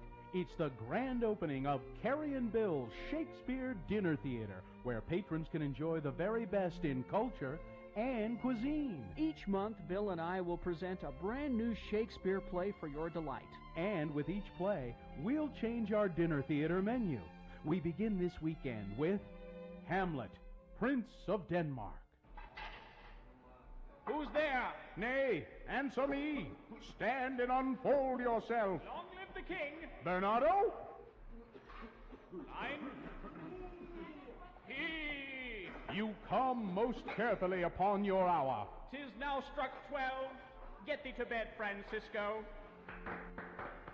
And with immortal lines like that from the Bard, you get your choice of Hamlet Hawaiian-style ham, a juicy ham steak with a pineapple ring, or the Polonius chicken pot pie. And what's even more fun, not only will Bill and I play most of the parts, but we'll be your waiters. In coming months, you'll delight to other great Shakespearean masterpieces. Like The Taming of the Shrew, with me as Petruchio, and Bill as Catherine the Shrew. If I be waspish, best beware my sting. My remedy is then to pluck it out. Aye, if the fool could find it where it lies. Who knows where a wasp does wear his sting? In his tail. In his tongue. Whose tongue? Yours, if you talk of tails, and so farewell. What? With my tongue in your tail? Nay, come again, good Kate, I am a gentleman. It's Carrion Bill's Shakespeare Dinner Theater in the old Felt Electric building in the Regent Street alley off 2nd South. And look in your Happenings coupon book for a 2-for-1 coupon, good on Wednesdays and Thursdays at Carrion Bill's Shakespeare Dinner Theater. Your dinners are full price, but one of you will get to sit through the play twice. Get thee hence to Carrion Bill's Shakespeare Dinner Theater, where you give us the dough and we put on the show.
Thank you. 922, Big Boy News and Opinioendo, brought to you by... Hurry into Big O Tires and save up to $100 instantly on Firestone and Bridgestone tires, plus get free installation this week only. Big O Tires, the team you trust. Thank you.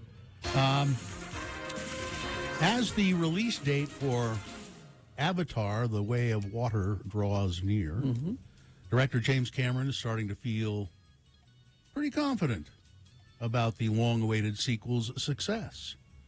The Way of Water has to match, if not exceed, I think it probably has to exceed the mammoth performance of the original film to justify its hefty price tag. It does. Yeah, it's got to be better. Make more. It's got to make a lot more. Yeah. But Cameron's feeling pretty good. Yeah. Even though the theatrical landscape has significantly changed in the past 13 years. When asked if he's concerned about the Avatar sequel being his first box office flop, Cameron gave Variety one of his trademark cocky responses. That it'll fall on its ass? Nah, don't worry about it. I don't think anyone does artistically in life should be determined by the trolls and the naysayers. You just go where... Am I a troll and a naysayer? Sometimes. You just go where you think it makes sense. In other words, I'm following my vision. Yeah. I got to trust it. Now, the reviews are embargoed until the 13th. It has been seen Oh, by it has been. seen by some people, and they're allowed to give kind of an opinion, not a full review. And what they're saying is that visually, once again, it's groundbreaking. Yeah. And you won't believe what you see. Yeah. And see it on a big screen, see it in 3D if you can, IMAX if you can. The complaints are too long. Same as the last one. Same as the last one, is that there are maybe too many characters, too much going on. Story's kind of thin in a way. Yeah, but apparently, visually, it is just amazing. He's using an increased frame rate on this as well, so it's just crisp and clear, and they say that the effects are just amazing. Elon Musk is on his way, on the verge of losing his status as the world's richest person. Aww. Good. For a moment, on a Wednesday, Musk dropped to the second spot on Forbes' list of real-time billionaires. So I guess they follow how much money they're worth in real time. Yeah. Putting the Twitter and Tesla CEO behind Bernard Arnault, CEO of a French luxury brand LVMH, maker of the Louis Vuitton luxury goods and Hennessy cognac. Forbes now pins Musk's wealth at $184.9 billion, just slightly ahead of Monsieur Arnault's wealth, estimated at $184.7 billion. The two men's fortunes are nearly the same, separated by some, chump change, $200 million. So it won't be surprising if they continue to flip-flop in the rankings of the world's wealthiest, Forbes noted. Carrie, here's a blast from the past for you. Okay. Carmen Electra is in the news. I used to have a thing for her, I know. yes. Carmen Electra has jumped to the defense of OnlyFans during a flash interview on the red carpet ahead of the People's Choice Awards. The actress and former Baywatch star made her debut on OnlyFans platform in May of this year and hasn't looked back since. My career has gone in so many different directions. I started off as a dancer and then getting into music and working with Prince, but then moving on from that. And then at a very young age, I struggled, and it was a hard decision to move away, but it gave me, I started hosting, and then I've been able to get into music again and acting and being in things I never thought I would be able to do. You go into OnlyFans because you can't do anything else. And you're willing to take off your clothes. Yeah, that's what you've exhausted all of your other things, Carmen Electra. And Yes, the person that used to have a thing for Carmen Electra, I don't like that person very much anymore. Brendan Fraser revealed the drastic lengths he went to in a desperate bid to achieve his ideal appearance for his role in George of the Jungle. I saw that movie at a drive-in. You did? And I remember zero about it. Oh, no, it wasn't George of the Jungle. It was the other one where he played a Mountie. Dudley Do-Right. Dudley Do-Right, yeah. From the same cartoon group. Yeah, that was just terrible. You see, kids, those were once cartoons. Yeah, and then they made them into movies. And then they made them into live-action movies. It's the same thing that happens today. Yes. And Watch out for that tree! And you should watch the cartoons because they're very funny. They're pretty good. The actor spoke to Adam Sandler as part of Variety's Actors on Actors series. Brendan Fraser. So what questions should I ask? He opened up about the effect of starving himself during the filming of the 1997 film. Despite achieving his goal physique, he looked pretty good in that picture we put up. Yeah. Fraser said the drastic weight loss measures took a negative toll on his mental well-being. I was waxed. I was starved of carbohydrates. I would drive home after work and stop to get something to eat. I needed some cash one day, and I went to the ATM, and I couldn't remember my PIN because my brain was misfiring. I believe that. Banging on the thing. I didn't eat that night. Fraser said it's important to achieve a muscular build for his role in the film because there was no wardrobe to speak of. He was nearly naked, wearing that loincloth. Yeah. But he's getting a lot of buzz for that whale movie. Well, and if you like Brendan Fraser, he's in this weird superhero show on HBO Max called Doom Patrol, which I think is out season 3 today. Has he got a prominent role in it? He's Robot Man. You don't get to see him a lot except in flashbacks because his character is His brain is in a robot body. So they show So it's his voice. his real. So it's his voice. They but- show his real person occasionally. Yeah, but when they do a flashback as Yeah. to before, he was decapitated and Yikes. he was a race car driver. Oh. The only thing about this whale movie that's coming out is that it was directed by Darren Aronofsky. He's a odd weird. director. He's weird. He's a weirdo. You can say he's weird. The last movie I saw that he directed was that Mother? about Noah. Oh, that's right. And Noah's Ark. Oh, God. And it was what's his name, Gladiator, playing Noah. Nearly killed her. Russell Crowe. Russell Crowe. And there was something about the movie that I kind of liked, but it was so strange. Weather. Well, let's just do weather traffic because the weather, you think, oh, it's cleared up. It's nice. It's fine. Well, stay off northbound I-15 from Utah County into Bluffdale. Remember when they said, yeah, we might open something up at night? No. 1,500 gallons of crude oil spilled there overnight last night. The freeway's been closed for 10 hours, causing stop traffic into Lehigh. It's just still a mess. Crash southbound I-15 approaching 73rd South in Midvale. 3 right lanes in the shoulder are blocked. The 2 left lanes are open. Crash southbound I-15 Pleasant Grove Linden border. Several lanes are blocked. Traffic back to American Fork. Just so much trouble this morning. I wouldn't drive if you don't have to. X96 wants to fly you to see Red Hot Chili Peppers in Las Vegas playing with St. Vincent April 1st at Allegiant Stadium. You and a friend could win a pair of round-trip flights, 2 nights stay on the Strip, and, of course, 2 tickets to the show. Text the keyword PEPPERS, PEPPERS, to 33986 to enter. Message and data rates apply. Get more details at x96.com. Thank you.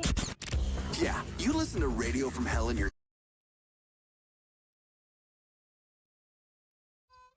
I call this poem, I Hate X96. I can ride the wildest bronco in the wild and woolly west. I can take him, I can break him, let him do his level best. I can handle any cattle, ever wore a coat of hair. Hell, I've even had to tussle with a mean old grizzly bear. But there's one thing I can't handle, it nearly makes me sick. I gotta listen to that god-awful music just to hear my poems on X96. Oh, it's nice of Carrie and Bill to play my poems on the radio, but God, that music they put on about makes my lunch chunks blow. Who are these violent femmes? Their songs just make me sick. And then there's that Morrissey, a whining limey prick. When that 9-inch nails feller sings closer, it makes me feel mighty mean. And them 2 cute boys from Eraser are the biggest sissies I've ever seen. Give me country music from Bocephus, from Merle, and from Willie. I don't want no caterwauling from The Cure, or bands with names that are downright silly, like Hoodoo Gurus, Gene Loves Jezebel, Weezer, and Ween, and MC 900-Foot Jesus. Jesus, what the hell does that mean? I wish I could do my cowboy poems on a station with good old boys what plays country tunes, instead of that X96 with its long-haired, earring-wearing, sissified, sushi-eating, devil-worshipping goons. There is one good thing about X96. Heed my words if you wanna. At least them immoral bastards don't play them skank hooer songs by Madonna. I'm Conway Skinner.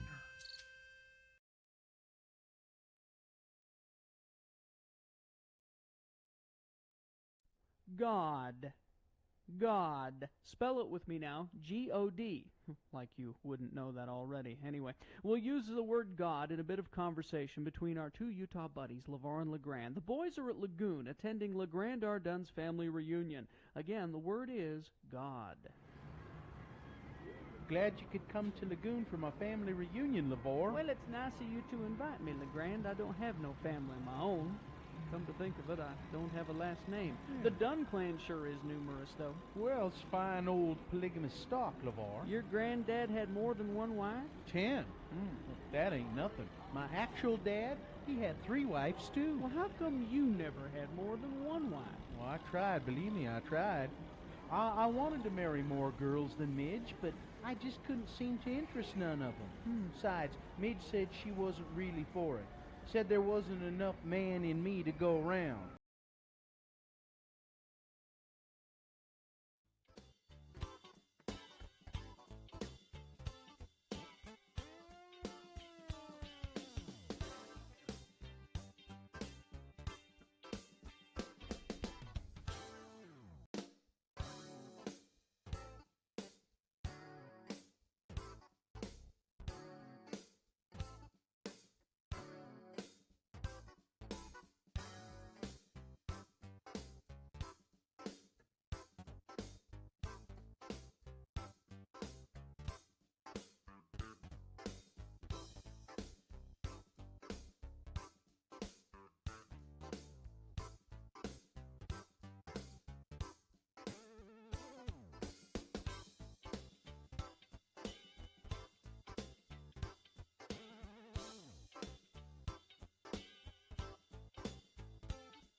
Okay. Oh, look, it's the mayor. Salt Lake City Mayor Erin Mendenhall. Good morning, Mayor Mendenhall. Good morning. How are you? I'm very well, thanks. Good. Are you in the car? Yes, I'm in transit. I'm sorry. That's okay. Are you driving as well? No, I'm a passenger. Okay, good. I just didn't want you to be. I want you to be safe. So I understand that you're either somebody has given you or you hope somebody will give you $6 million. Aren't we all hoping for that? Well, yeah, but I saw that specifically. The mayor says, I want $6 million. I'm asking for $6 million from quite a few sources, actually. And what do you want to do with it? Well, what I mean by that is Washington, D.C. has quite a bit of money for infrastructure that we're asking to connect our west side, east side communities with better infrastructure.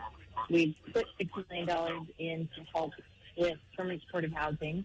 And so if you want to get more specific about which $6 million, that'd be helpful. Okay. Mayor Mendenhall, is there somebody else in the car talking? Is that right? Yes, I'm sorry. No, we can't compete. We can't compete. It's you're coming through too garbled. You could tell them to shut up. Yeah. Maybe we could find time for the mayor to call back tomorrow. Do you have time? Yes. Do you have time tomorrow, Mayor? Because I want to know about your trip to Florida and what you learned there. Yeah, we wanted to ask you about Florida. So. There's a lot of good going on. We will talk tomorrow. Okay. Kate, you'll find a spot for All right. Looking forward to it. Ta. Thank you. She's a busy woman. She's a good sport. She was squeezing us, but I really do want to hear what they learned. You really do? Yeah, because I guess Miami-Dade County has done a really good job with making strides with the homeless population, and I would like to know what. And that's great when you don't have winter. That's what I want to ask. That her. has a lot to do with it. Let's we'll ask her about that. One of the questions I wanted to ask her about. Well, we will. I understand you learned some stuff, but they don't have winter there. I don't know who that deep-voiced guy was that she was driving with, but was it rude of me to say tell him to shut up? No. Road home. We can talk, since we're talking about the homeless, we can talk about the road home. We need to. So yesterday we were at Jerry Seiner Chevrolet, and it was really good. A lot of people came by, and we pretty much filled up that truck. Yep. And next Wednesday, the 14th. We'll be up in Layton at Young Chevrolet. Yeah. Oh, okay. I was going to give you the address. I don't know the address exactly, but it's Young Chevrolet, and that's our last road to the road home stop. So you people in that's Davis County, isn't it? Yes. Yeah, Davis County. You get your stuff together and come to see us on Wednesday. We'll be there at 6 o'clock in the morning. It's 645 North Main Street in Layton, Young Chevrolet. And if you want to bring your items by while we're there, we'll have some Radio from Hell coffee mugs and things to give you, and like to see you, of course. But any Rocky Mountain Chevy dealer can take your donations. The whole idea behind partnering with them is that for years and years we do our Salt Lake broadcast, and people would say, "Gosh, we just can't make it to Salt Lake to bring stuff down, but we want to help." Well, then we're coming to you via the Rocky Mountain Chevy dealers. What kind of stuff do they need? The staples that we always talk about, the warm stuff, coats, hats, blankets, that kind of thing. But there's some unusual things on the list this year that I've never thought of before, like phone chargers. Yep. Like flip-flops. Flip-flops, like for shower shoes, bike locks. Headphones or earbuds can be kind of noisy at the shelter, and need a way to block that out a little bit. But it's easy if you're at the grocery store today. You can pick up, go to their toy aisle, because Hot Wheels cars are $1. Pick up about 10 Hot Wheels cars for the candy cane corner. Pick up a bag of socks. The candy cane corner is like a store that they let parents shop for Christmas gifts for their kids in. That's why they're looking for new unwrapped toys that they can. It would be really hard to spend Christmas at a shelter, wouldn't it? Yeah. We're lucky. We're lucky people so far. Now, we'll be in Layton 6 to 10 next Wednesday, but if our schedule doesn't mesh with yours, we understand. The Rocky Mountain Chevy dealers will take your physical donations when they are open, which is most of the time, and you can find a list of the Rocky Mountain Chevy dealers at x96.com. So you can take and drop off your physical donations. Now, if you don't have anything to donate that way, there is also a link on the website at x96.com to make your financial donation. Money. Which is really the most important. Moolah. Because our telethon days, our radiothon days are the 19th and the 20th, Monday and Tuesday. We need scratch. I mean, that's when we're going to hit you really hard for the money. But if you do it now, then you don't have to worry about it. Just while you're thinking Hit about that it. big donate button. And make sure, if you do that online, there's a little box you can check that says you're doing it on behalf of X96, because we want to raise more money than any of the other radio stations involved. So. If you press the button that says "I love all the stations," we will know, and you're dead to us, and we will find out where you. But join us when we do that. So x96.com has all your information regarding the road home. All right, we will take a break, and we will be back to crawl towards the exit. Stand by. Hi, I'm Todd Newcomb, Program Director of X96. We add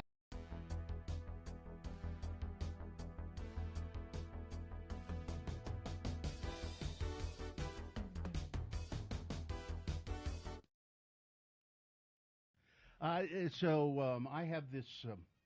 I have this service from the U.S. Postal Service where I can. They send me an email every day, and I can click on it, and it'll show me a picture of the mail that's going to be delivered to my house that day. So you can get excited about it? Yeah, and I did. I clicked on it yesterday during the show, and I saw that there was a letter from the Internal Revenue Service,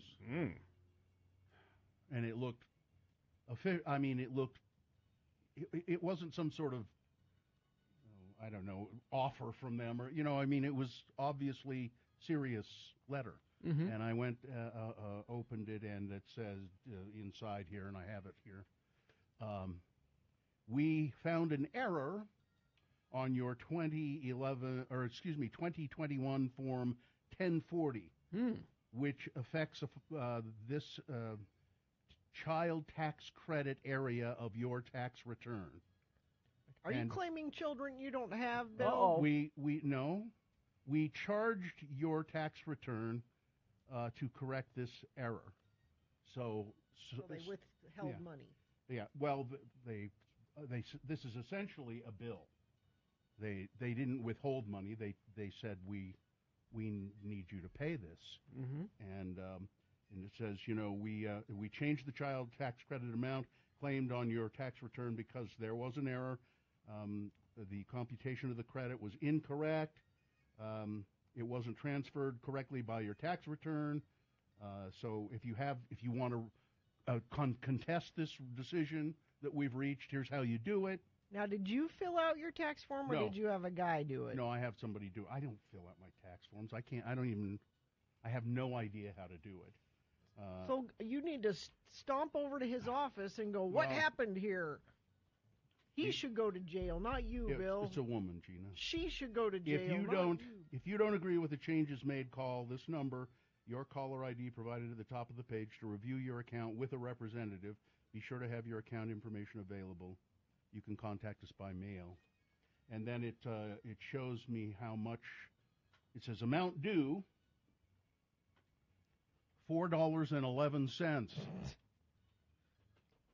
Well. You're cheating the government, Bill. Yes, you are. As a matter of fact, then it also says, this is such a small amount, don't bother sending us a check. Oh. So why all of that then?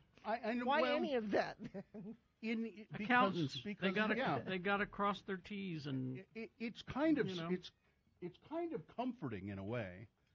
They caught a slight mistake that my accountant made, my tax preparer made, and they caught it and said, here, we just want you to know that we saw this and we fixed it, and because it's such a small amount. But I was really nervous for a few minutes because I didn't see the amount due. I just saw all the other verbiage. They buried the lead. Yeah.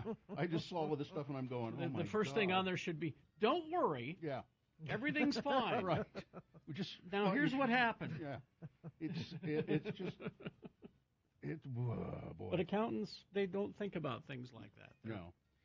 But so I don't even have to pay them the $4. Maybe I should just say, I know you said I didn't have to pay this, but send it to them. I would just feel better doing it because I know the Treasury needs all the money it can get because, Ukraine. So. Or just go donate $4 to someone. Yeah, I think they'll feel better about it. If I sent them a check, it would actually probably piss them off because it's. I think people probably send the IRS all kinds of stuff that pisses them off all the time. That's somebody's job to go through the mail and go, what lovely thing am I going to find in this envelope? Yeah, I've talked to tax people who work at the IRS in Ogden, who they say they find things that don't smell good. Yeah. Yep. And money that's obviously had something done to it so that it is icky. Okay, I'll pay it, but I just want you to know I urinated on that money. No, I'm serious though. People do that. I paid you. But isn't it good to know that you're in the same category as Elon Musk and Jeff Bezos? That you don't have to pay your tax. So you're in that rarefied air now. I don't have to pay this extra. Believe me, I paid plenty of taxes. I paid plenty of taxes. I had to write a check this year for a fair amount of money, which was not pleasant. But I feel okay about this. Thanks, IRS. If you're listening, thank you, IRS. And you know what? I think they probably are. Listening? Yes. Well, they're in Ogden. Yeah. No, I think that I'm sure that any number of IRS employees listen to this show, and they're probably going to go say, Bill was making fun of us kind of on the radio. No, I think you're great. Believe me, you're great. Let's really audit him. Yeah. I bet he's hiding something. He works on the radio. I bet he gets all kinds of free stuff he doesn't claim. He's a liberal. Let's do it. I've often wondered what happens. I think once my tax guy preparer said, if you get audited, it's not, don't worry that much about it. They just go through and say, you've claimed this and you haven't justified it well enough. Can you justify it better than you have? And they give you time to. But what if you can't then? Well, then you end up paying more.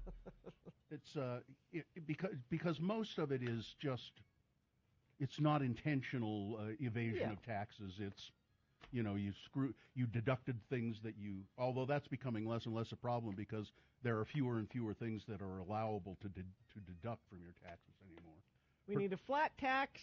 Pretty much the only thing you can deduct mostly is your mortgage, and that's about it these days, it seems. Well, I was just concerned that you were going to go to jail and we were going to have to call up all of our ne'er-do-well friends to teach you how to survive in jail. Well, I was thinking it would, if I did go to jail, it might be, I might get some rest. You're not going to get rest in jail? Well, yeah, they let you sleep. They let you sleep? Yeah, they let you sleep. Isn't jail noisy? Well, not when people, I don't know. I've never been to jail. So I've been at the jail. I haven't been into the jail.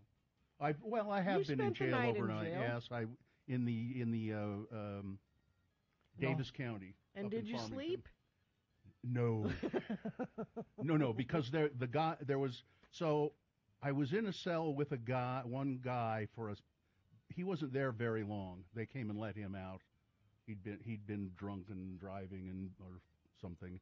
But the guy in the cell next to me kept pounding his forehead on the glass, like there's a glass window that they can look into the cell, and just pounding his head on that. And they'd come over periodically and go, "You better quit that or we're going to have to take you to the hospital."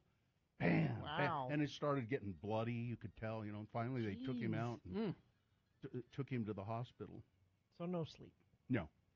That was an odd experience too, because they the fingerprinting, so they wanted to fingerprint me.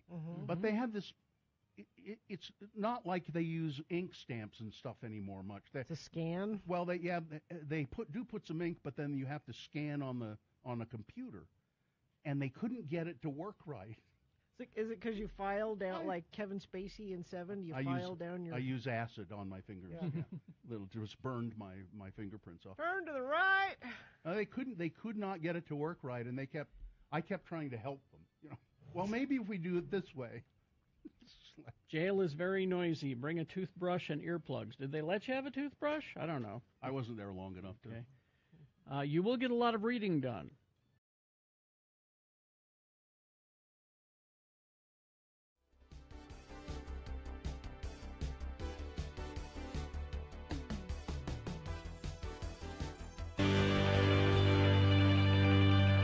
Pretty good. Yes. Maps. Because on this day, in 1974, Nick Zinner, guitarist for Yeah Yeah Yeahs, was born. At Erin Mendenhall. Mayor Mendenhall's a nice person. She just texted me. I'm sorry for the on-air chaos on my part. I was confused a little bit by the "you want $6 million" question, because I think what I said was you either have or you want $6 million. But she said, because we already have it. I just need the council to allow us to spend it. My apologies, Erin. She's a very nice person. This is Bill going, guess who has my phone number? The mayor. Well, kind of. That was kind of part of it. You or you. That was kind of part of the reason I said it. But I also wanted to. I'm in her phone and it says Bill Allred in her contact. But I also wanted to show what a nice person she is. It's a little of both. She's never texted me before. It's not like I get communications with her all the time. She doesn't have my number. You wouldn't give it to her, would you? I didn't think so. You don't want the mayor bothering you at all hours. I need her bothering me, and she doesn't want my hard-hitting questions. My gotcha journalism. Listen, I ask her plenty tough questions. What's your favorite cookie recipe, Mayor? Stuff like that. I have a cookie dilemma, speaking of that. I can help you with this. Why? Well, because we do a cookie exchange. Oh, that's right. Within my family. Okay. And the cookie exchange is happening on the 23rd. So the idea is that everybody makes a batch of cookies and then you trade them, so you want to know where to buy yours. No, well, I think I'm going to have to, because we're taking a little quick trip to Boston for family stuff, and I get home like the night before the cookie exchange, so I'm not going to be able to make cookies for the. So I'm wondering. My question is it acceptable to exchange store-bought cookies? How long are you going to be gone? 4 days. Yeah, you could make the cookies and put them. And you put them in a tin, Put them in the freezer, or put them in one of those tins. Okay. Or you could not bake them. Just put the dough in the freezer and then bake them up when you get home. Maybe that's what I do. Or you could buy them. Or I could. But is that rude to be everyone else home makes? Don't you usually buy them, Gina? Really? No, we make. You buy them and take them out of the package, put them in a crappy rough package. them up a little bit so they look like. I made those. Let me make them imperfect. Yeah, I made those. Okay, honest. but maybe I can make the dough and cook it later. Have you determined what kind of cookie you're going to do, though? Well, I let each kid pick. So we'll do 2 kinds, and I let Jonesy pick one, and I let Mohammed pick one. And whatever. Can I pick one? I want a snickerdoodle. You want a snickerdoodle? Can you make me some snickerdoodles? Sure. I had some homemade snickerdoodles not long ago. Oh, man, they were good. I'll take them all. Good cookie.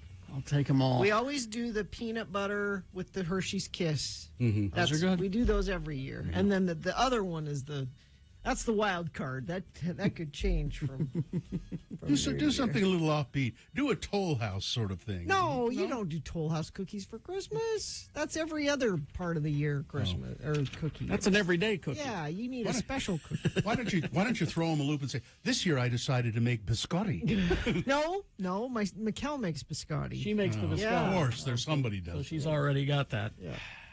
All right. Okay. Is it time to do the promo? You wish, please. I need to go. All right. Let's take a look here. Okay. How are you guys coming with your Christmas shopping? I'm totally shopping local this year. I took your advice, Carrie. I went and bought a bunch of pastries from Les Madeleine, and everyone on my list is getting a Queen Amman with a big red bow on it. I haven't bought anything yet, but I have a plan. What's that? Well, I'm trying to win all of the prizes with X Days of Xmas, and then I'll wrap all of those up, and then I'm going to keep the Traeger grill for myself. Bill, you work here. You aren't eligible to win. Damn it. Well, then I quit. Well, I guess listen to Radio from Hell tomorrow with Carrie and Gina on X96. That's just going to get the radio Facebook groups, Oh, good. chatting. Well, that's good. It's not the right kind of people that we want chatting about us. It's just a little joke. I think any chat is good chat. Any publicity is good publicity. Just a little joke. Let's see. Oh, go to Ruby Snap at the grocery store and get the dough. Oh, that's good dough, too. Yeah, All cheating. Right. That's local. All right. I think we're okay. Well, actually, quick reminder, Road Home. Yeah. X96.com. All of the information is there. Donate your money. Make us look good this year. Because that's what it's really all about. And more about. importantly, make you feel good this year about yourself. This is the only good thing we do all year, so make us look good. All right. Fine job as always, Katie. Live long and prosper, bitches. Hey, don't you know who I am? Boop, get in the scooter. Marcy is next. Are you ready? Because